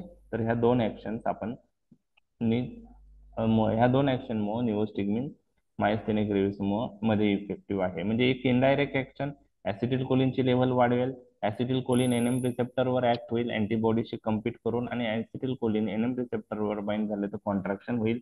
दुसरी ऍक्शन निओस्टिग्मिन डायरेक्टली जाऊन एनएम रिसेप्टरवर बाइंड होऊन अगोनिस्टिक ऍक्शनही करू शकतो. ती ऍडिशनल ऍक्शन आहे निओस्टिग्मिनची, ती फायझोस्टिग्मिनला नाहीये. ओके. लक्षात आलं? ठीक. 15 मिलीग्राम डोस आहे. 6 आवरली आपण द्यायचं आणि अकॉर्डिंग टू द रिस्पॉन्स आपल्याला डोस ऍडजस्ट करणं गरजेचं आहे. म्हणजे तुम्हाला स्टार्टिंग डोस 15 मिलीग्राम आहे तो द्या 6 तासाने आणि त्यानंतर आपण रिस्पॉन्स पेशंटचा पाहायचा त्यानुसार डोस ऍडजस्टमेंट करू शकतो. Atropine can be use along with neostigmine to avoid muscarinic adverse effect. Okay. Next point. Anticholinesterase drug only responsible for symptomatic relief without affecting the course of the disease. म्हणजे जो ऑटोइम्युनो course आहे डिसीजचा त्याला ते काहीच करत नाही. अँटीबॉडी फॉर्मेशन ते होतच राहणार आहे. हे ड्रग काय करतात? सिम्पटमॅटिक इम्प्रुव्हमेंट करतात फक्त. म्हणजे डिसीज प्रोग्रेस अफेक्ट करत नाही. लक्षात घ्या. डिसीजची प्रोग्रेस ते अफेक्ट करत नाही निओस्टिग्मिन. निओस्टिग्मिन हा सिम्पटमॅटिक इम्प्रुव्हमेंटसाठी यूज केला जातो. म्हणजे जी अँटीबॉडी फॉर्मेशन आहे ओके ते त्यामध्ये ते काही करत नाही, ते तर होणच राहणार आहे. ओके. म्हणजे याचा जो रोल आहे निओस्टिग्मिनचा हा सिम्पटमॅटिक इम्प्रुव्हमेंट पॉइंट ऑफ व्ह्यू आहे. जे विकनेस आलेला आहे तो इम्प्रूव्ह झाला पाहिजे. ओके. तर निओस्टिग्मिन काय यूज करतात? फायझोस्टिग्मिन पेक्षा निओस्टिग्मिन ऍट्रोपिन आपण का देतो? त्या दोन्ही गोष्टी मी तुमच्याशी डिस्कस केलेल्या आहे. आता दुसरा निओस्टिग्मिनला अल्टरनेटिव्ह ड्रग कोणता आहे? तर पायरिडोस्टिग्मिन. ओके, पायरिडोस्टिग्मिन हा पण क्वाटर्नरी कंपाऊंड आहे आणि निओस्टिग्मिन पेक्षा तो लॉंग ऍक्टिंग आहे. बरोबर आहे, तो लेस पोटेंट आहे पण लॉंग ऍक्टिंग आहे. पण लेस पोटेंट म्हणजे निओस्टिग्मिन पेक्षा डोस जास्त लागतो पण ड्युरेशन ऑफ ऍक्शन जास्त आहे. तर pyridostigmine is a longer acting alternative, तो less frequent dosing is required. आता हे ट्रीटमेंटचा पहिला पार्ट झाला. आता डिसीज प्रोग्रेस कमी होण्यासाठी कोणते ड्रग आपण यूज केले पाहिजे, तर इम्युनो सप्रेशन ड्रग आपण यूज केले पाहिजे. बरोबर आहे, कारण ऑटो अँटीबॉडी ज्या फॉर्म होत आहे ते सप्रेस झाल्या तर डिसीज प्रोग्रेशन कमी होणार आहे. तर ते कमी होण्यासाठी आपण कॉर्टिकोस्टेरॉइड यूज करू शकतो किंवा काही इम्युनोसप्रेशन ड्रग आहे अझाथायोप्राइन, सायक्लोसिरिन, तेही यूज करू शकतो. तर कॉर्टिकोस्टेरॉइड आपण इम्युनो ऑटो इम्युनो डिसऑर्डर मध्ये यूज करतो, जसं रुमॅटॉइड आर्थरायटिस आहे. ओके, अजून मायस्थेनिक ग्रेव्हिस आहे. ओके, तर ते कसे इफेक्टिव्ह आहे corticosteroid? These are the immunosuppression drug. They inhibit production of nicotinic receptor antibodies. Okay, परंतु तुम्हाला सर्वांना माहित आहे कॉर्टिकोस्टेरॉइड आपण जास्त दिवस यूज केले तर साईड इफेक्ट पण खूप आहेत त्याचे. ज्यावेळेस आपण कॉर्टिकोस्टेरॉइड डिस्कस करू त्यावेळेस डिटेलमध्ये ते डिस्कस करणार आहे. तर प्रिडनिसॉन आपण देतो, जर ऍक्टिव्ह डिसीज असेल तर 30 ते 60 मिलीग्राम पर डे देणार आणि maintenance point of view 10 milligram alternatively देणार, अल्टरनेटिव्ह डेला देणार. म्हणजे 10 मिलीग्राम आज द्यायचं, दुसऱ्या दिवशी नाही द्यायचं, परत 10 मिलीग्राम द्यायचं, परत नंतरच्या दिवशी स्किप करायचं. तर अल्टरनेट डे 10 मिलीग्राम प्रिडनिसॉन आपण मेंटेनन्स पॉईंट ऑफ व्ह्यू देतो आणि डिसीज ऍक्टिव्ह असेल तर त्यासाठी 30 ते 60 mg पर डे प्रिडनिसॉन देतो. तर प्रिडनिसॉन हा प्रिडनिसोलॉनचा प्रो ड्रग आहे, प्रिडनिसॉन. ओके, तर कॉर्टिकोस्टेरॉइड आपण यूज करतो. अजून काही इम्युनोसप्रेशन ड्रग आपण यूज करू शकतो का? यस, अझाथायोप्राइन, सायक्लोस्पोरिन, तर हे तुम्हाला लक्षात ठेवायचे आहे. ते पण ऑटो अँटीबॉडी फॉर्मेशन कमी करणार आहे. Okay, so they inhibit the synthesis of nicotinic receptor antibodies by affecting T cell. तर ॲझाथायोप्राइन आणि सायक्लोस्पोरिन. ओके, तर ॲझाथायोप्राइन त्याला स्लो ऑनसेट ऑफ ऍक्शन आहे, जवळजवळ 1 वर्ष लागतं त्याला चांगला रिस्पॉन्स यायला. सायक्लोस्पोरिन 1 ते 2 महिन्यात ऍक्शन चांगली येते, त्यामुळे सायक्लोस्पोरिन आपण प्रेफर केला पाहिजे. ओके, तर निओस्टिग्मिन आपण पाहिला, त्यानंतर आपण कॉर्टिकोस्टेरॉइड पाहिलं, त्यानंतर आपण अदर इम्युनोसप्रेशन ड्रग मध्ये ॲझाथायोप्राइन आणि सायक्लोस्पोरिन डिस्कस केलेले आहेत. अजून काही अल्टरनेटिव्ह वे आहे का मायस्थेनिक ग्रेव्हिसला ट्रीट करायला? तर आहे, प्लाझ्मा फेरेसिस. म्हणजे हे जे अँटीबॉडीज असतात त्या प्लाझ्मामध्ये प्रेझेंट असतात आणि प्लाझ्मा फेरेसिस म्हणजे प्लाझ्मा एक्सचेंज. म्हणजे आपण काय करणार की प्लाझ्मा पेशंटचं काढणं, म्हणजे आपण त्या पेशंटला प्लाझ्मा आपण पेशंटचं काढणार आणि परत रिप्लेस करणार, त्याला प्लाझ्मा फेरेसिस असं म्हणतात. Removal of antibodies by plasmapheresis, plasma exchange करणार. ओके, तर प्लाझ्मा फेरेसिस हा एक तर ऑप्शन. हे केल्यानंतर मग पुन्हा नाही तयार होणार का त्या नाही अँटीबॉडीज? नाही, तयार होणार, पण ज्या अँटीबॉडी सध्या प्लाझ्मामध्ये आहेत त्या अँटीबॉडी हे लाईफ लॉंग तयार होणार आहे. अॅक्यूट हा, क्रायसिस मध्ये केलं जातं. फक्त अॅक्यूट क्रायसिस मध्ये जर अँटीबॉडीज जास्त ओके. आहेत आणि आपल्याला प्रॉम्प्ट इम्प्रुव्हमेंट पाहिजे तर प्लाझ्मा एक्सचेंज करा. म्हणजे प्लाझ्मा मधल्या अँटीबॉडी कमी होतील, तयार होण्यासाठी वेळ लागणार, तोपर्यंत पेशंट इम्प्रूव्ह होणार. बरोबर आहे, ओके. तर ओके. ओके. आधी आपल्याला निओस्टिग्मिन देणं गरजेचं आहे, त्याच्यावर पेशंट कव्हर होतो, सिम्टमॅटिक हम्म. इम्प्रुव्हमेंट झाली, नंतर आपण इम्युनोसप्रेशन काही दिवस यूज करू शकतो depending on the course of the disease. ते पण काय आपल्याला कंटिन्यू यूज नाही करायचे इम्युनोसप्रेशन. समजा पेशंट इम्प्रूव्ह झालेला आहे, काही दिवस स्टॉप करू शकतो, कारण ऍट द एंड इम्युनोसप्रेशन ड्रगचे साईड इफेक्ट पण खूप आहे. ऑपॉर्च्युनिस्टिक इन्फेक्शनची रिस्क आहे. कॉर्टिकोस्टेरॉइडमुळे त्याचे साईड इफेक्ट जे आहेत खूप सारे ते होऊ शकतात. एचपी ऍक्सेस सप्रेशन होऊ शकतं कॉर्टिकोस्टेरॉइडमुळे, त्यामुळे ते देताना प्रिकॉशन घेणं गरजेचं आहे. हे अल्टरनेटिव्ह मेथड्स आहे प्लाझ्मा फेरेसिस अॅक्यूट क्रायसिस मध्ये. त्यात काय अँटीबॉडी फॉर्मेशन ते कमी करणार नाही, त्यासाठी अजून एक प्रोसेस आहे, त्याला थायमेक्टोमी म्हणतात. थायमस जो मसल आहे तो सोर्स ऑफ अँटीजन म्हणून ऍक्ट होतो आणि त्याच्या अगेन्स्ट अँटीबॉडी तयार होतात. तर त्यामध्ये आपण थायमेक्टोमी जर केली तर खूप पेशंटला त्याला इफेक्ट येतो. तर थायमेक्टोमी मध्ये अँटीबॉडी फॉर्मेशन ते कमी होऊन जाणार आहे थायमेक्टोमी प्रोसेसने. प्लाझ्मा फोरेसिसने तात्पुरतं होईल, थायमेक्टोमीने त्याला परमनंट इम्प्रुव्हमेंट होणार आहे. तर जे पेशंटला निओस्टिग्मिन, इम्युनोसप्रेसंट ह्या गोष्टींनी पण इम्प्रूव्ह होत नाहीये. विकनेस खूपच आहे आणि त्यामुळं आपल्याला लास्ट पर्याय राहतो एक सर्जरी जी आहे थायमेक्टोमी. त्याने इम्प्रूव्हमेंट पेशंटला होऊ शकते. काही लोकांना थायमेक्टोमी केली जाते आणि त्यानंतर त्यांच्यात ड्रास्टिक इम्प्रूव्हमेंट होते. तर थायमेक्टोमी हा एक ऑप्शन आहे. त्यामध्ये आपण थायमस जे आहे ते रिमूव्ह करतो. लक्षात आलं? येस. Yes sir. तर मायस्थेनियाच्या ग्रेव्हीच्या ट्रीटमेंटमध्ये तुम्हाला फक्त निओस्टिग्मिन आणि माहीत असलं तर म्हणजे ते कम्प्लीट ट्रीटमेंट नाही झाली. समजा शॉर्ट नोट आली तर बाकीचे ड्रग पण तुमच्या लक्षात आले पाहिजे, प्रोसिजर पण तुमच्या लक्षात आल्या पाहिजे. ठीक आहे. आता मायस्थेनिया क्रायसिस काय आहे? तर मायस्थेनिया ग्रेव्हीचा सिव्हिअर फॉर्मला आपण मायस्थेनिया क्रायसिस असं म्हणतो. त्यामध्ये रेस्पिरेटरी मसल इन्व्हॉल्व्ह होतात. म्हणजे रेस्पिरेटरी मसल इन्व्हॉल्व्ह झाल्यामुळं काय होतं ते आपण पाहणार आहे. तर डायफ्राम हा स्केलेटल मसल आहे आणि स्केलेटल मसलचं कॉन्ट्रॅक्शन प्रॉपर डायफ्रामचं होणं गरजेचं आहे श्वास घेण्यासाठी, रेस्पिरेशन पॉइंट ऑफ व्ह्यू. जर मायस्थेनिया ग्रेव्हिस ऍग्रिवेट झाला आणि अॅक्यूट क्रायसिस झालं तर त्यामध्ये काय होतं की डायफ्रामचं कॉन्ट्रॅक्शन होणार नाही. आणि डायफ्रामचं कॉन्ट्रॅक्शन नाही झालं तर काय होणार? रेस्पिरेशन अफेक्ट होणार. तर फ्लॅसिड पॅरालायसिस त्यामध्ये येतो. कोणता paralysis? Flaccid. Due to flaccid paralysis. त्यामुळं काय होतं? रेस्पिरेशन अफेक्ट होतं. त्यावेळेस पेशंटला आपल्याला मेकॅनिकल व्हेंटिलेशन देण्याची गरज पडू शकते. Tracheal intubation and mechanical ventilation. आणि त्यावेळेस आपण कॉर्टिकोस्टेरॉइड पण स्टार्ट करतो by IV route. IV methyl prednisolone pulse therapy is given. Okay. आणि निओस्टिग्मिन काही दिवस आपण विथहेल्ड करतो 2 ते 3 दिवस जोपर्यंत पेशंट व्हेंटिलेटरवर आहे आणि ग्रॅज्युअली परत आपण निओस्टिग्मिन स्टार्ट करू शकतो. बरोबर आहे. तर IV methyl prednisolone pulse therapy plus tracheal intubation and mechanical ventilation हे मायस्थेनिया क्रायसिसच्या पेशंटमध्ये आपल्याला म्हणजे आपल्याला ते देणं गरजेचं ते देणं आवश्यक आहे. ओके. आणि खूप सारे पेशंट व्हेंटिलेटरवरून 1 ते 3 आठवड्यात बाहेर येतात आणि प्लाझ्मा फेरेसिस पण केलं त्यावेळेस तर रिकव्हरी फास्ट होते. तर मायस्थेनिया क्रायसिस मध्ये काय करावं लागतं हे पण तुम्हाला माहित पाहिजे. म्हणजे पेशंटला मेकॅनिकल व्हेंटिलेशनची गरज पडते. त्यामुळे ट्रकेल इंट्युबेशन प्लस मेकॅनिकल व्हेंटिलेशन आणि कॉर्टिकोस्टेरॉइड IV मिथिल प्रेडनिसोलोन आपण यूज करतो. आणि प्लाझ्मा फेरेसिस पण आपण पेशंटला देऊ शकतो फॉर रॅपिड इम्प्रूव्हमेंट. तर हे झालं मायस्थेनिया क्रायसिसची ट्रीटमेंट. लक्षात आलं तुमच्या?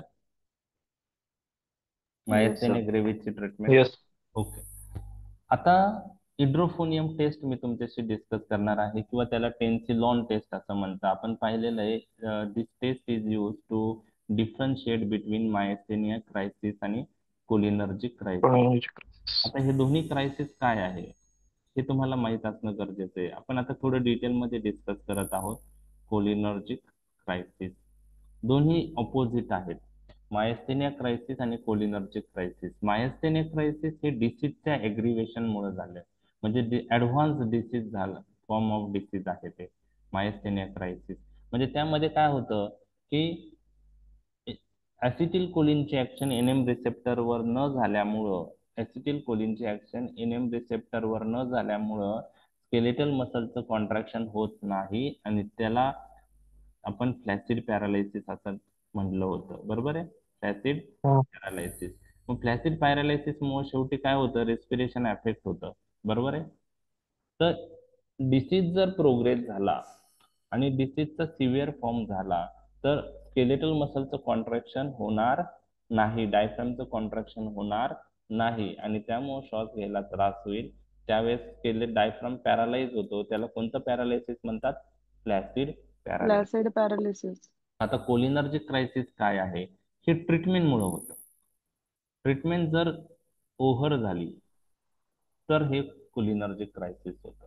म्हणजे निओस्टिग्मिनचा डोस जास्त झाला तर हे कोलिनर्जिक क्रायसिस होतं. म्हणून नाव दिलंय cholinergic crisis. Okay. Excess cholesterol.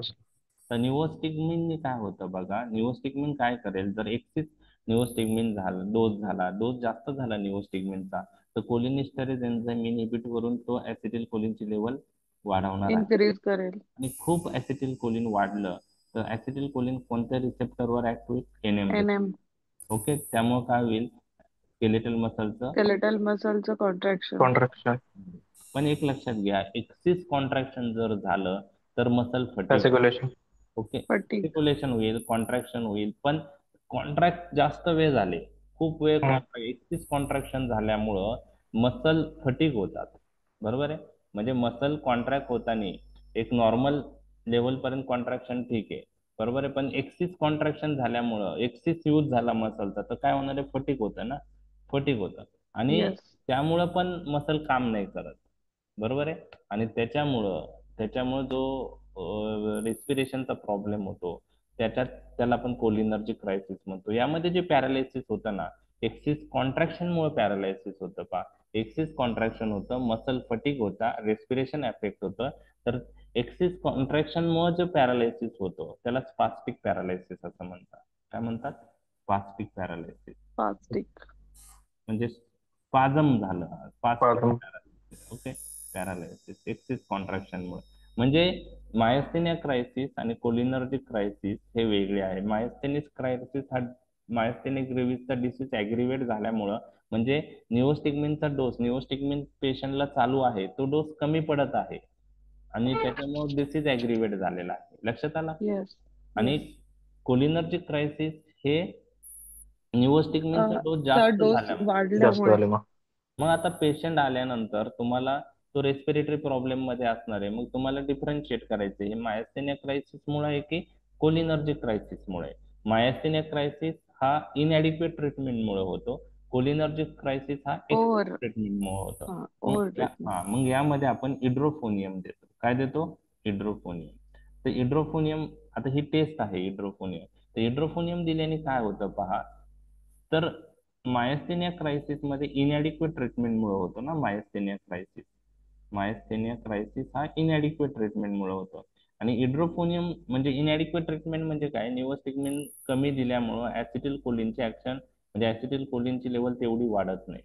मग मायस्थेनिया क्रायसिस हा इनएडिक्वेट ट्रीटमेंट मुळे होतो आणि कोलिनर्जिक क्रायसिस हे एक्सिस एक्सेस. ट्रीटमेंट मुळे होतं. पण त्यात इड्रोफोनियम दिल्याने काय होईल? आता इड्रोफोनियम हा निओस्टिग्मिन सारखाच ड्रग आहे, बरोबर आहे, तो पण Yes, कोलिनिस्टरेज इनहिबिटर आहे. तर मायस्थेनिया correct. क्रायसिसच्या पेशंट मध्ये इम्प्रुव्हमेंट होणार आहे, कारण इनएडिक्वेट ट्रीटमेंट मुळे होतो तो. निओस्टिग्मिनचा डोस कमी आहे. आता येस. इड्रोफोनियम निओस्टिग्मिन सारखा ऍक्ट होणार आहे, त्यामुळे इड्रोफोनियम दिल्याने निओस्टिग्मिनला सपोर्ट भेटेल, ट्रीटमेंट जो देतो आहे, आणि त्याच्या मायस्थेनिया क्रायसिसच्या पेशंट मध्ये इम्प्रुव्हमेंट. पण कोलिनर्जिक क्रायसिस जे निओस्टिग्मिनच्या ओव्हर ट्रीटमेंट मुळे होते, त्यात इड्रोफोनियम दिल्याने अजून आणखी Deterioration. एक्सेस होईल. आणि त्यामुळं पेशंट ची कंडिशन वर्सन होईल. वर्स होईल. म्हणजे ओके. कोलिनर्जिक क्रायसिस मध्ये इम्प्रुव्हमेंट कंडिशन वर्स होणार. वर्स होणार. मग मायस्थेनिया क्रायसिस आणि कोलिनर्जिक क्रायसिसला डिफरन्शिएट करण्यासाठी इड्रोफोनियम आपण 2 मिलीग्रॅम IV देतो. त्याला आपण ओके सर. टेन्सिलॉन टेस्ट असं म्हणतो. It is use to differentiate between myasthenia crisis आणि कोलिनर्जिक क्रायसिस. मायस्थेनिया क्रायसिस असेल तर इम्प्रुव्हमेंट होणार, कोलिनर्जिक क्रायसिस असेल तर इड्रोफोनियम दिल्याने इम्प्रुव्हमेंट होणार नाही, अग्रेवेशन होणार. पेशंटची कंडिशन ऍग्रिवेट होणार. लक्षात आलं? येस. तर येस सर. ही टेस्ट तुम्हाला डिटेलमध्ये कोणी विचारणार नाही, फक्त तुम्हाला मायस्थेनिया क्रायसिस, कोलिनर्जिक क्रायसिस काय आहे ते माहीत झाल्यावरच ह्या टेस्टचा अर्थ समजणार होता, म्हणून मी तुमच्याशी डिस्कस केलं. MCQ येणार याच्यावर, to differentiate between myasthenia crisis and cholinergic crisis which drug is use, तर इड्रोफोनियम. आणि दुसरा MCQ इड्रोफोनियम वर आहे, it is the shortest acting anticholinesterase drug. लक्षात आलं? ओके. OPP मध्ये पण सेमच हे काय काय पॅथोफिजिओलॉजी. OPP ऑर्गॅनोफॉस्फरस मध्ये पण सेम पॅथोफिजिओलॉजी. कशाची? हा, PP. हीच हा, म्हणजे ऍसिटिल कोलिनची लेवल वाढणं, कोलिनर्जिक क्रायसिस टाइप. हा. कोलिनर्जिक क्रायसिस आहे. ओके ओके, हा, हम्म.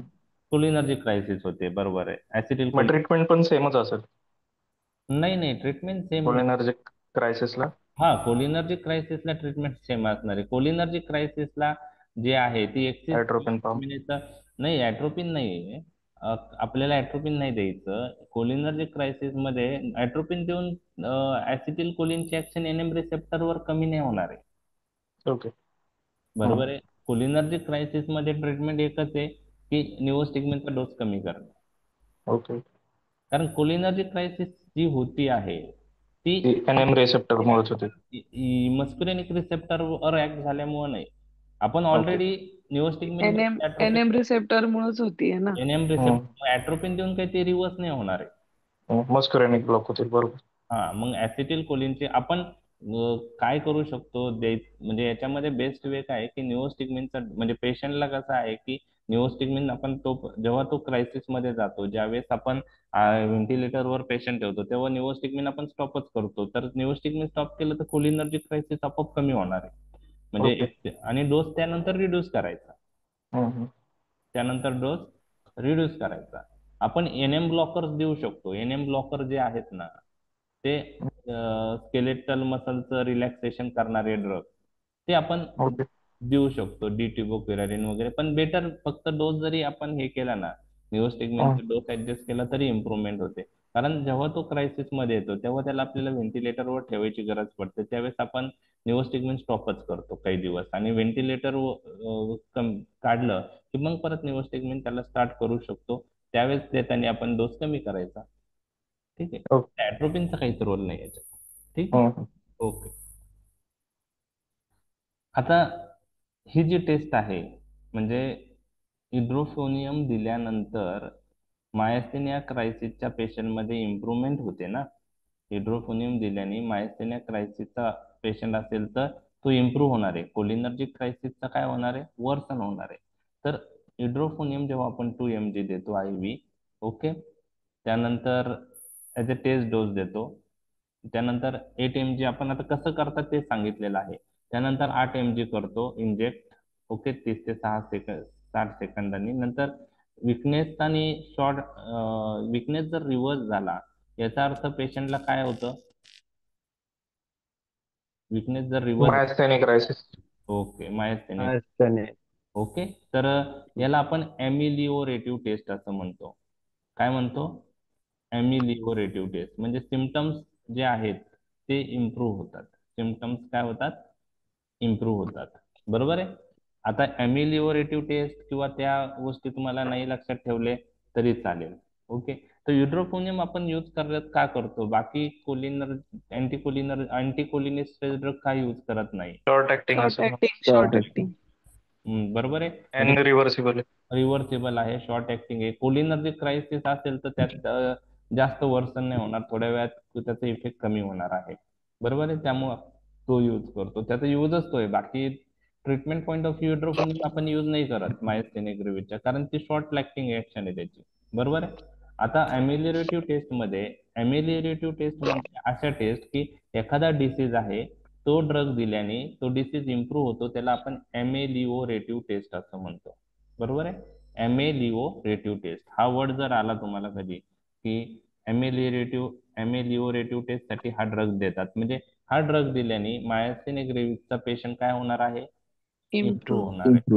त्यावरून आपण डायग्नोज करतो की मायस्थेनिया क्रायसिस आहे. अल्टरनेटिव्हली आपण निओस्टिग्मिन 1.5 mg IV देऊ शकतो, परंतु इड्रोफोनियमच जास्त diagnostic point of view preferred करतात. ओके.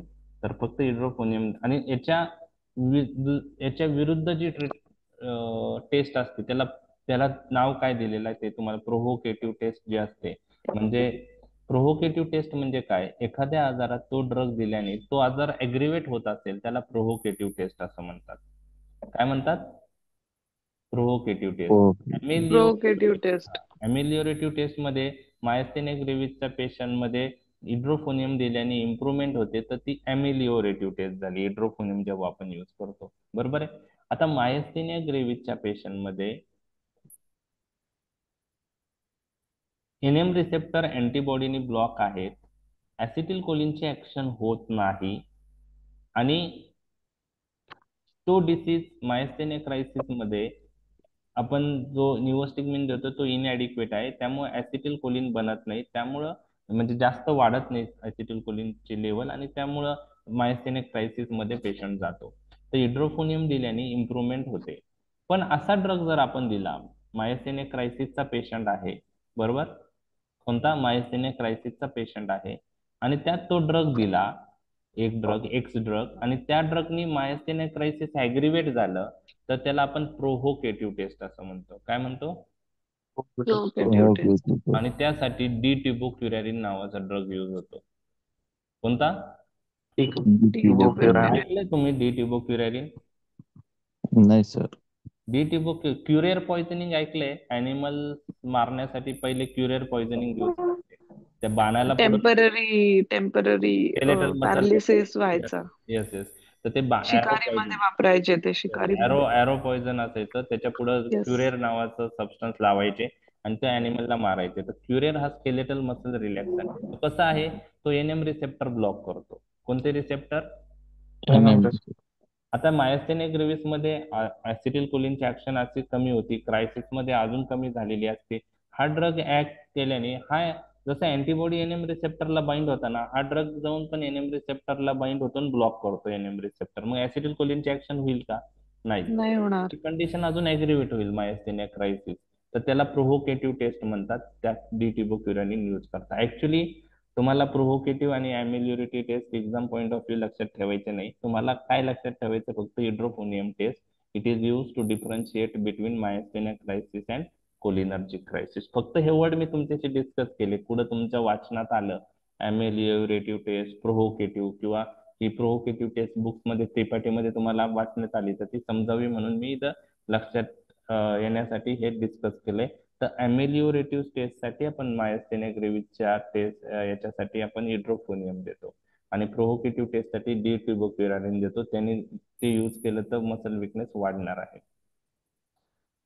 ओके, अजून काही टेस्ट जे आहेत, अँटीबॉडीचं डिमॉन्स्ट्रेशन प्लाझ्मा मध्ये करणं, okay, muscle biopsy specimen check करणं, ह्या काही अजून रिलायबल टेस्ट आहे. आता आपण डिटेलमध्ये मायस्थेनिया ग्रेव्हिस डिस्कस केलेलं आहे. तर मायस्थेनिया ग्रेव्हिसचं रिव्हिजन जर आपण पाहिली, तर रिव्हिजन करूया 2 मिनिटात की मायस्थेनिया ग्रेव्हिसचे काय आहे ते आपण पाहिलं. ट्रीटमेंटमध्ये आपण पाहिलं की neostigmine is preferred over physostigmine. Atropine we can add to prevent muscarinic adverse effect. Then we have discussed we can use immunosuppression drug like corticosteroid. Then we can use other immunosuppression drug like azathioprine, cyclosporin. Other methods for the treatment of myasthenia gravis, plasmapheresis, thymectomy. Okay, ते झालं. आणि then myasthenia crisis मध्ये IV methyl prednisolone plus mechanical ventilation ही treatment झाली. आणि myasthenia crisis cholinergic क्रायसिसला डिफरन्शिएटला edrophonium. Okay, इतकं जरी लक्षात ठेवलं तर मोर दॅन इनफ आहे. लक्षात आलं? मायस्थेनिया ग्रेव्हिस शॉर्ट नोट आली तर लिहिता येईल. येस. म्हणजे शॉर्ट नोट आल्यानंतर मायस्थेनिया ग्रेव्हिस काय ते 2 लाईन मध्ये लिहा. डेफिनेशन. त्यानंतर त्याचे मॅनिफेस्टेशन लिहू शकता, आणि त्यानंतर मग तुम्ही ट्रीटमेंट ऑप्शन द्या. बरोबर आहे? अशा प्रकारे तुम्ही लिहू शकता. डायरेक्ट निओस्टिग्मिन स्टार्ट करण्याआधी एक क्वेश्चन लिहिण्याचे जो हे आहे पॅटर्न, त्यामध्ये थोडं तुम्ही इंट्रोडक्शन एखाद्या 2 लाईन, जास्त नाही. म्हणजे मायस्थेनिया ग्रेव्हिसचं इंट्रोडक्शन जर एक पेज लिहिलं त्याला मार्क्स नाहीचे. फक्त what is myasthenia gravis, auto immuno disorder due to formation of auto antibodies against NM receptor, manifestation muscular weakness, आणि मग त्यामध्ये मसल इन्व्हॉल्व, बस संपलं. मग ट्रीटमेंट. तर 1-2 लाईन तसं. तर शॉर्ट नोट आली 4 मार्कला, तर तुम्हाला त्या गोष्टी आल्या पाहिजे. ठीक आहे, 2 मार्कला आलं, why neostigmine is preferred over physostigmine, why atropine is use along with neostigmine, त्या गोष्टी तुम्हाला माहित पाहिजे. आता नेक्स्ट यूज जे आहेत, आता फार्मॅकोलॉजिकल ऍक्शन रिलेटेड जीआयटी आणि ब्लॅडरवरचे ऍक्शन आपल्याला माहिती आहे. पॅरासिम्पॅथोमायमेटिक ड्रग काय करतात, तर जीआयटी मधलं कंटेंट बाहेर फेकण्याचा ट्राय करतात, ब्लॅडर मधलं कंटेंट बाहेर फेकण्याचा ट्राय करतात. Defecation and युरिनेशन. डिफिकेशन आणि युरिनेशन. मग कोणत्या कंडिशन मध्ये डिफिकेशन ते यूज करतात? जिथं डिफिकेशन एफेक्ट झालंय, युरिनेशन एफेक्ट झालंय. मग post operative paralytic ileus, operative paralytic ileus, post operative non obstructive urinary retention. लक्षात आलं? त्यात आपण यूज करतो. मग त्यात आपण आपल्याला सेंट्रल ऍक्शन पाहिजे का peripheral? Peripheral action. Peripheral action पाहिजे. बर, यामध्ये निओस्टिग्मिन यूज केला पाहिजे का फायझोस्टिग्मिन? मग निओस्टिग्मिन. निओस्टिग्मिन यूज केला पाहिजे. यामध्ये ऍट्रोपिन ऍड करायचं का नाही? हम्म. मग नाही. नाही. बरोबर. का नाही करायचा? बरोबर आहे मला. निकोटिनिक रिसेप्टरवरच ऍक्ट करणार आहे ना, नाही मस्कुरेनिक रिसेप्टरवरती नाही. नाही नाही नाही. तिथे त्या दोन्ही सिस्टीम वरती ते रिसेप्टर आहेत का? कोणते आहेत तेच ना, ते? तेच मस्कुरेनिक नाही आहेत, निकोटिनिक आहेत. हा, म्हणून नाही मग ॲट्रोपेनची नीड नाही ना. नाही नाही नाही नाही. तुम्ही पहा, तुमचे बेसिक जे आहे ना, तुम्हाला स्मूथ म्हणजे जीआयटी मध्ये ऍसिटिल म्हणजे आता निओस्टिग्मिन दिल्याने ऍसिटिल कोलिनचे लेवल वाढणार आहे, एवढं तर तुम्हाला लक्षात आलं. येस. मग आता हा येस सर. ऍसिटिल कोलिन पॅरालायटिक इलियस मध्ये उपयुक्त कसा, म्हणजे निओस्टिग्मिन उपयुक्त कसा आहे? तो निओस्टिग्मिन ऍसिटिल कोलिनची लेवल वाढवेल. मग पॅरालायटिक इलियस मध्ये जी ऍसिटिल कोलिनची लेवल वाढते ती काय करते?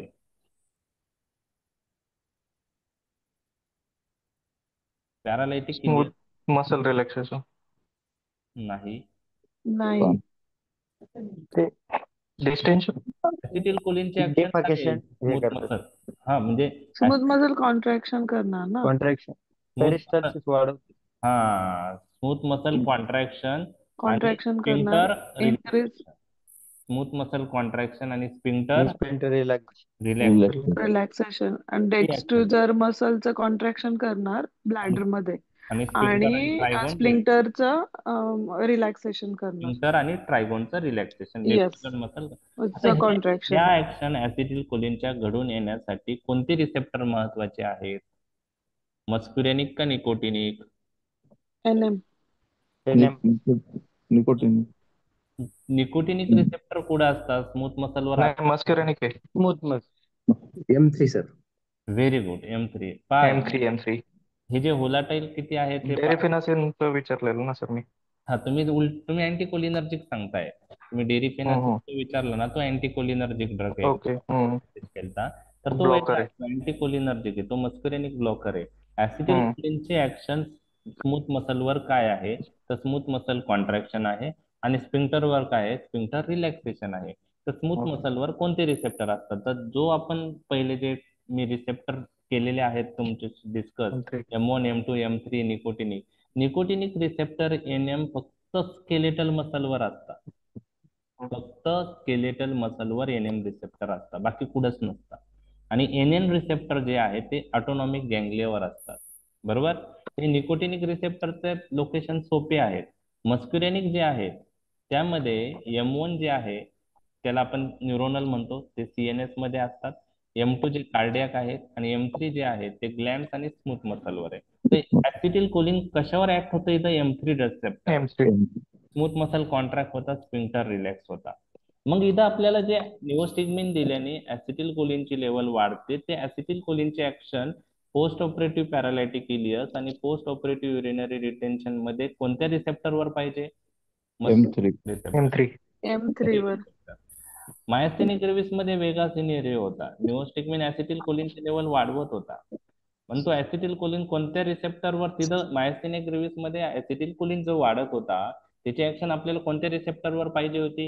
NM. NM NM वरती. तिथं मस्कुरेनिकवर लागत होती का? नाही. तिथं मस्कुरेनिक रिसेप्टरवर ऍक्शन लागत. नव्हती. मग त्यावेळेस तिथं निओस्टिग्मिन बरोबर आपल्याला मस्कुरेनिक ऍक्शन लागू नये म्हणून मस्कुरेनिक म्हणून ॲट्रोपिन द्यायचं होतं. देत होतो. आता इथंच आपल्याला ऍक्शन कशावर पाहिजे? Muscarinic receptor. मस्कुरेनिक वरतीच पाहिजे. ऍट्रोपिन. बरोबर ऍट्रोपिन द्यायला पाहिजे का इथं? नाही. नाही. द्यायला पाहिजे. पोस्ट ऑपरेटिव्ह जिथं आपल्याला ऍसिटिल कोलिन वाढल्यानंतर मस्कुरेनिक रिसेप्टरवर ऍक्शन पाहिजे, त्या ठिकाणी कधीच ऍट्रोपिन ऍड करायचा नाही.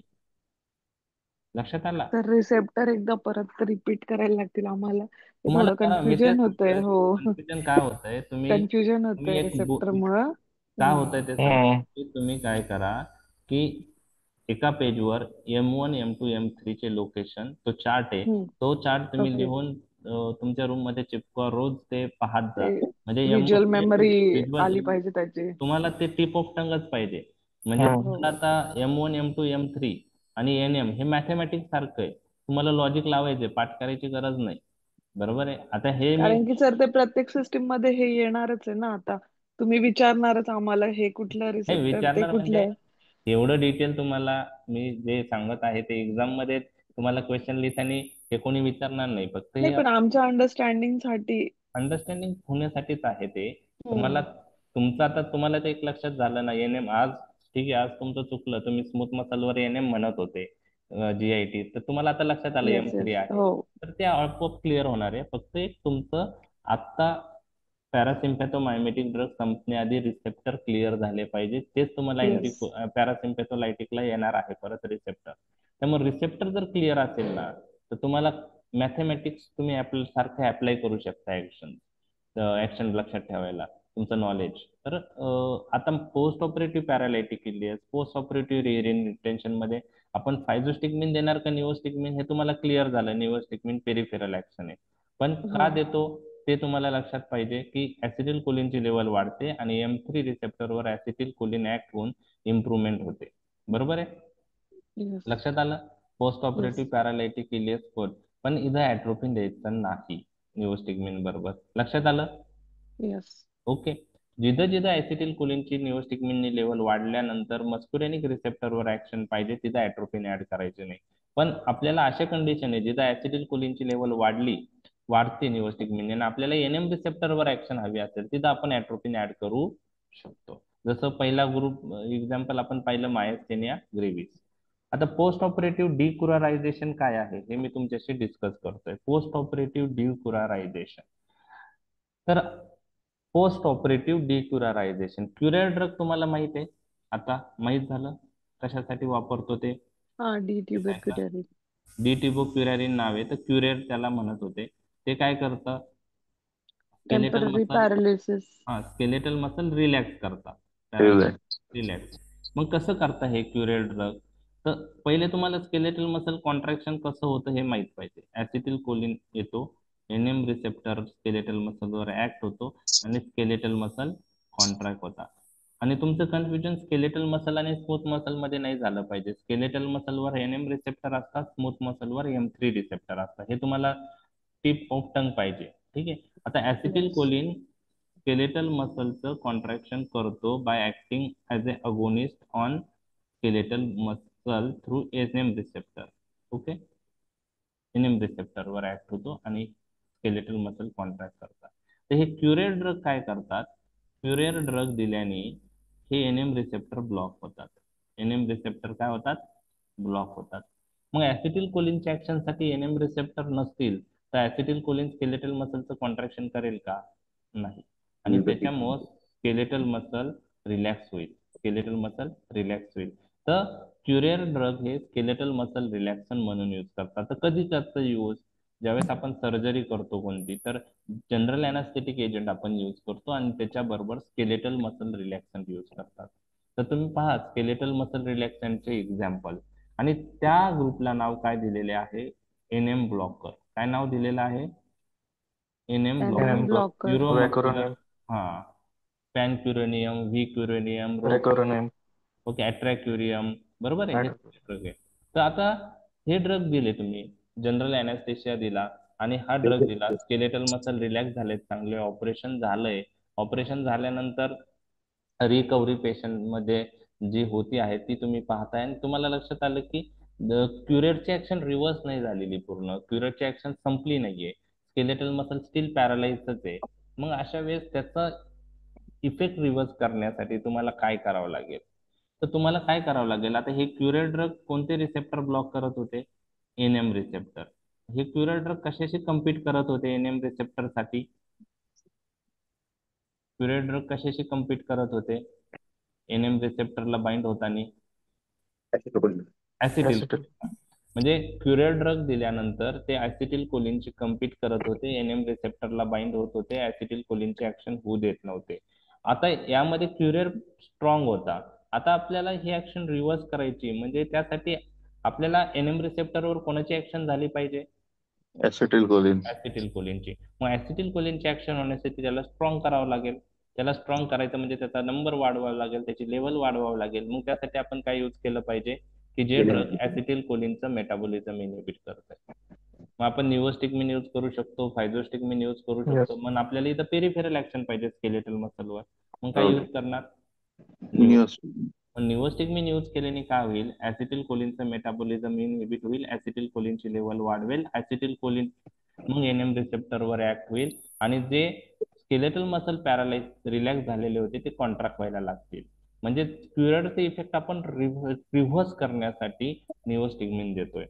त्याला म्हणतात पोस्ट ऑपरेटिव्ह डिक्युररायझेशन. म्हणजे क्युररचा इफेक्ट रिव्हर्स करण्यासाठी आपण ते ड्रग देतो, पोस्ट ऑपरेटिव्ह डिक्युररायझेशन. मग त्यात आपण काय देतो, निओस्टिग्मिन. निओस्टिग्मिन. आता इथं आपल्याला जे ऍसिटिल कोलिन वाढलेलं आहे त्याची ऍक्शन कशावर पाहिजे, एनएम रिसेप्टर का मस्कुऱ्यानिक? NM receptor. मग इथं आपण NM. ऍड करू शकतो का नाही? Yes. Yes. Yes. Atropine should be use before neostigmine to avoid muscarinic adverse effect. म्हणजे आपल्याला ऍडव्हर्स इफेक्ट मस्कुरेनिक अवॉइड करण्यासाठी आपण ते देऊ शकतो. नाही दिला तरी चालू शकतो, त्याला मग मस्कुरेनिक ऍडव्हर्स इफेक्ट येऊ शकतात. मग ते अवॉइड करायला ऍट्रोपिन ऍड करा आणि निओस्टिग्मिन द्या. लक्षात आलं हे? Yes.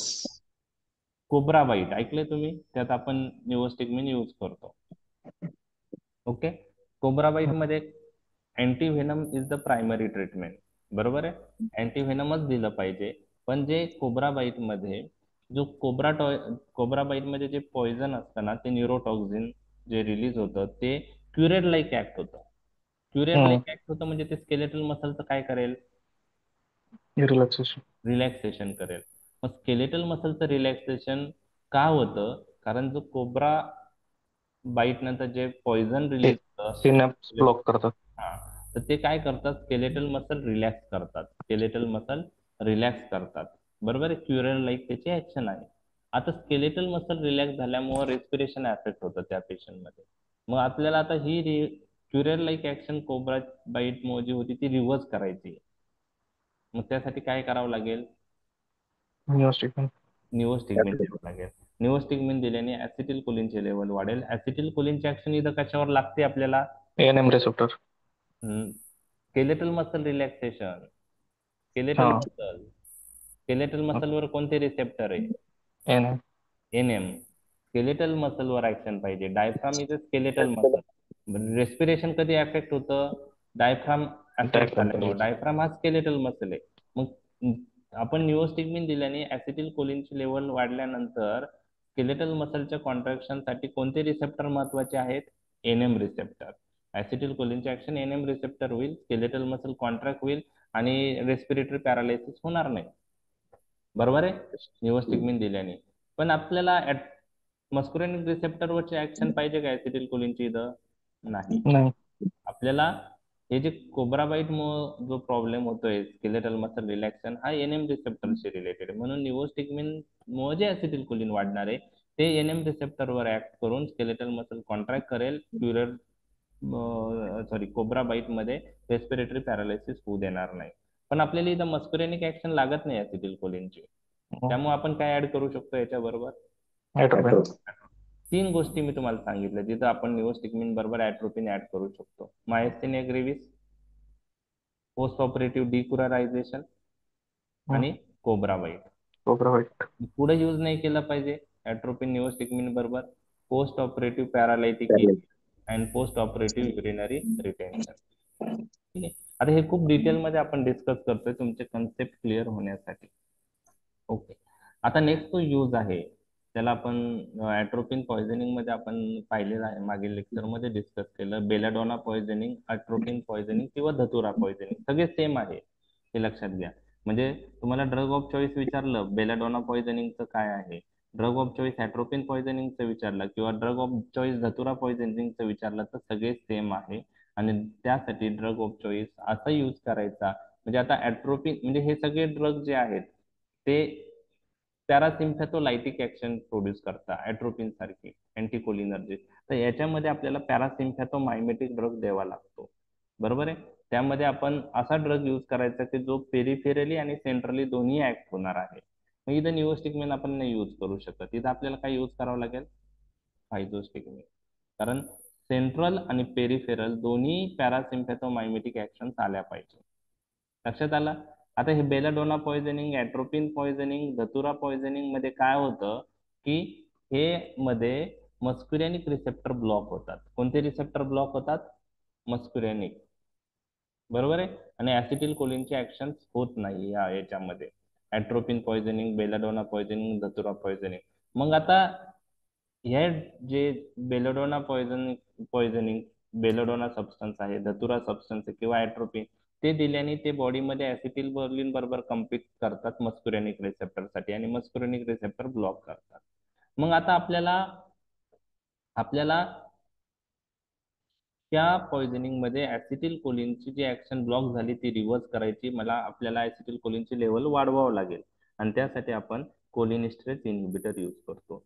तर physostigmine is the drug of choice in belladonna poisoning, atropine poisoning, datura poisoning because it reverse both central and peripheral action of this poisoning substance.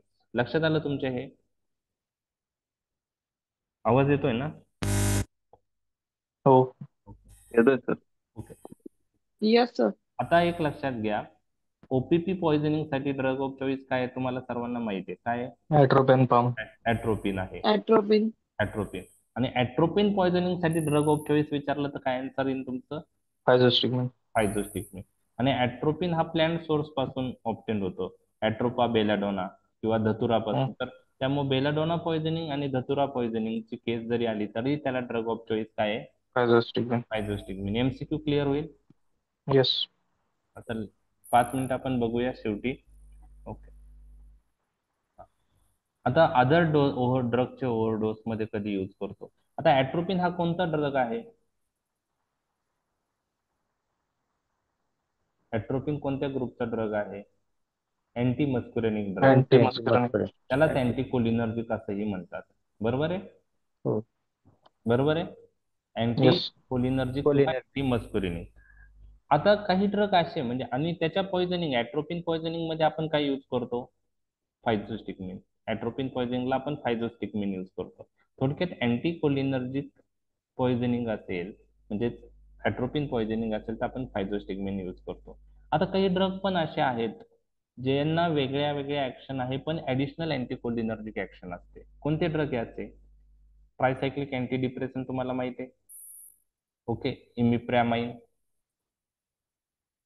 ऐकलंय? इमिप्रॅमाइन येस. ओव्हर ऍक्टिव्ह कशासाठी यूज करता? इमिप्रॅमाइन ऍज ए डिप्रेशन मध्ये पण use करता आणि children मध्ये पण use आहे त्याचा. नॉक्टर्नल एन्युरेसिस साठी यूज. हो. हा. तर इमिप्रॅमाइन आहे. काही अँटीसायकोटिक ड्रग आहेत, फिनोथायाझाईन. काही अँटी हिस्टॅमिनिक्स आहेत जसं प्रोमिथॅझाईन. त्यांना ऍडिशनल कोणते ऍक्शन आहे? अँटीकोलिनर्जिक. त्यांना ऍडिशनल कोणती ऍक्शन आहे? अँटीकोलिनर्जिक. मग ह्या ड्रगचा ओव्हरडोस झाला तर अँटीकोलिनर्जिक ऍक्शन वाढणार आहे. बरोबर आहे. ह्या ड्रगचा ओव्हरडोस झाला तर पेशंटमध्ये अँटीकोलिनर्जिक इफेक्ट दिसणार आहे. अँटीकोलिनर्जिक इफेक्ट म्हणजे कशासारखे असतील ते? ऍट्रोपिन सारखे. ॲट्रोपेन लाईक. मग त्यासाठी ह्या ड्रगच्या ओव्हरडोसला मुळे अँटीकोलिनर्जिक इफेक्ट आले असेल तर ते रिव्हर्स करण्यासाठी काय यूज करावं लागेल मग आपल्याला? अँटीकोलिनर्जिक इफेक्ट आले, ऍट्रोपिन लाईक इफेक्ट जास्त आले ह्या ड्रग यूज केल्याने, फायझोस्टिगमिन. फायझोस्टिगमिन. म्हणजे ह्या ड्रगच्या ओव्हरडोस मध्येही फायझोस्टिगमिनचा रोल आहे. कारण ह्या ड्रगला ऍडिशनल अँटीकोलिनर्जिक ऍक्शन आहे आणि ती ऍक्शन रिव्हर्स करण्यासाठी फायझोस्टिगमिन लागतो. म्हणजे अँटी हिस्टॅमिनिकचा ओव्हरडोस, अँटी डिप्रेशनचा ओव्हरडोस, अँटी सायकोटिक ड्रगचा ओव्हरडोस यामध्ये अँटीकोलिनर्जिक ऍक्शन दिसून येतात ह्या ड्रगच्या आणि त्या रिव्हर्स करण्यासाठी फायझोस्टिगमिन यूज होतो. Last use Alzheimer disease. कोणते ड्रग यूज करतात? एमसीक्यू आहे तो. निओस्टिगमिन यूज करू शकतो का आपण अल्झायमर डिसीज मध्ये? नाही करू शकत सर. नाही. CM blood brain barrier cross नाही करत. ब्लड ब्रेन बॅरियर क्रॉस करत नाही. तर हेच कन्सेप्ट तुम्हाला अप्लाय करायचे. अल्झायमर डिसीज हा ब्रेनशी रिलेटेड आहे. न्यूरो डिजनरेशन झालेला असतं, मेमरी लॉस झालेली असते आणि आपण पाहिलं ऍसिटिल कोलिनचा role M1 receptor through memory learning मध्ये आहे. बरोबर आहे. मग ऍसिटिल कोलिनची लेवल ब्रेन मधली वाढू शकतो का आपण? न्यूरो डिजनरेशन झालेला आहे तर काही न्यूरॉन गेलेले आहेत, डिजनरेट झालेत. जेवढे न्यूरॉन अवेलेबल आहेत ब्रेनमध्ये ऍसिटिल कोलिन फॉर्म करणारे, त्या न्यूरॉन मधून जो ऍसिटिल कोलिन रिलीज होतो त्याची आपण ड्युरेशन ऑफ ऍक्शन वाढू शकतो बाय इनहिबिटिंग इट्स मेटाबॉलिझम.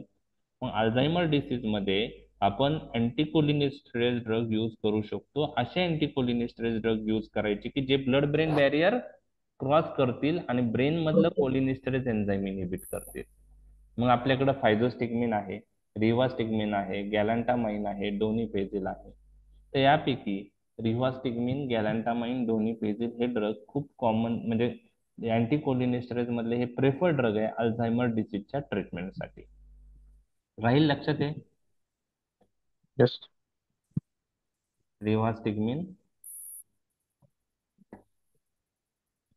डोनिपेझिल आणि गॅलांटामाइन.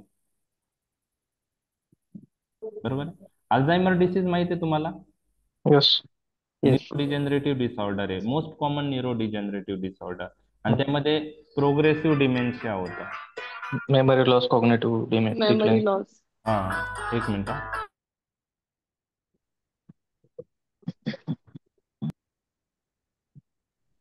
ठीक आहे. तर आपण संपले आपले युजेस अँटीकोलिनेस्टरेज ड्रगचे, आपण यूज कम्प्लीट केलेले आहे. ओके. आता हेच आहे, ही जी स्लाइड आहे याच्यामध्ये पुढं आपण पोस्ट ऑपरेटिव्ह पॅरालायटिक इलियस मध्ये आपण निओस्टिग्मिन अलोन यूज करतो विदाउट ॲट्रोपिन, आणि मायस्थेनिक ग्रेव्हिस, कोब्रा बाईट आणि पोस्ट ऑपरेटिव्ह डिकोरारायझेशन मध्ये आपण निओस्टिग्मिन प्लस ॲट्रोपिन यूज करू शकतो. ओके. आता हे युजेस फक्त मी हे केलेले आहे, एक स्लाइड मध्ये सगळे तुम्हाला लक्षात येण्यासाठी हे केलेले आहे. ठीक आहे. तर हे सगळे युजेस आय रिलेटेड 3 युजेस आहेत, त्यामुळे टोटल 10 युजेस तुम्हाला लक्षात पाहिजे. कोणते ड्रग यूज करतात ते लक्षात पाहिजे. ओके. तर आपण उद्या ओपीपी पॉइझनिंग डिस्कस करूया डिटेलमध्ये. एक्झाम पॉईंट ऑफ व्ह्यू तो एक महत्वाचा टॉपिक राहिला, आणि मग आपलं पॅरासिम्पॅथोलायटिक ड्रग चालू होईल. तर आपण आता पॅरासिम्पॅथोमायमेटिक ड्रग मी कव्हर केलेले आहे. बरोबर आहे. तुमचे रिसेप्टर तुम्ही परत एकदा करून घ्या, लोकेशन आणि ते मी तुम्हाला उद्या विचारेल. ठीक आहे. Yes sir. ते व्होलाटाईल आहे, पण 2-3 वेळा झाल्यानंतर लक्षात येईल. ठीक आहे. चालेल. ओके. थँक्यू. Thank you sir.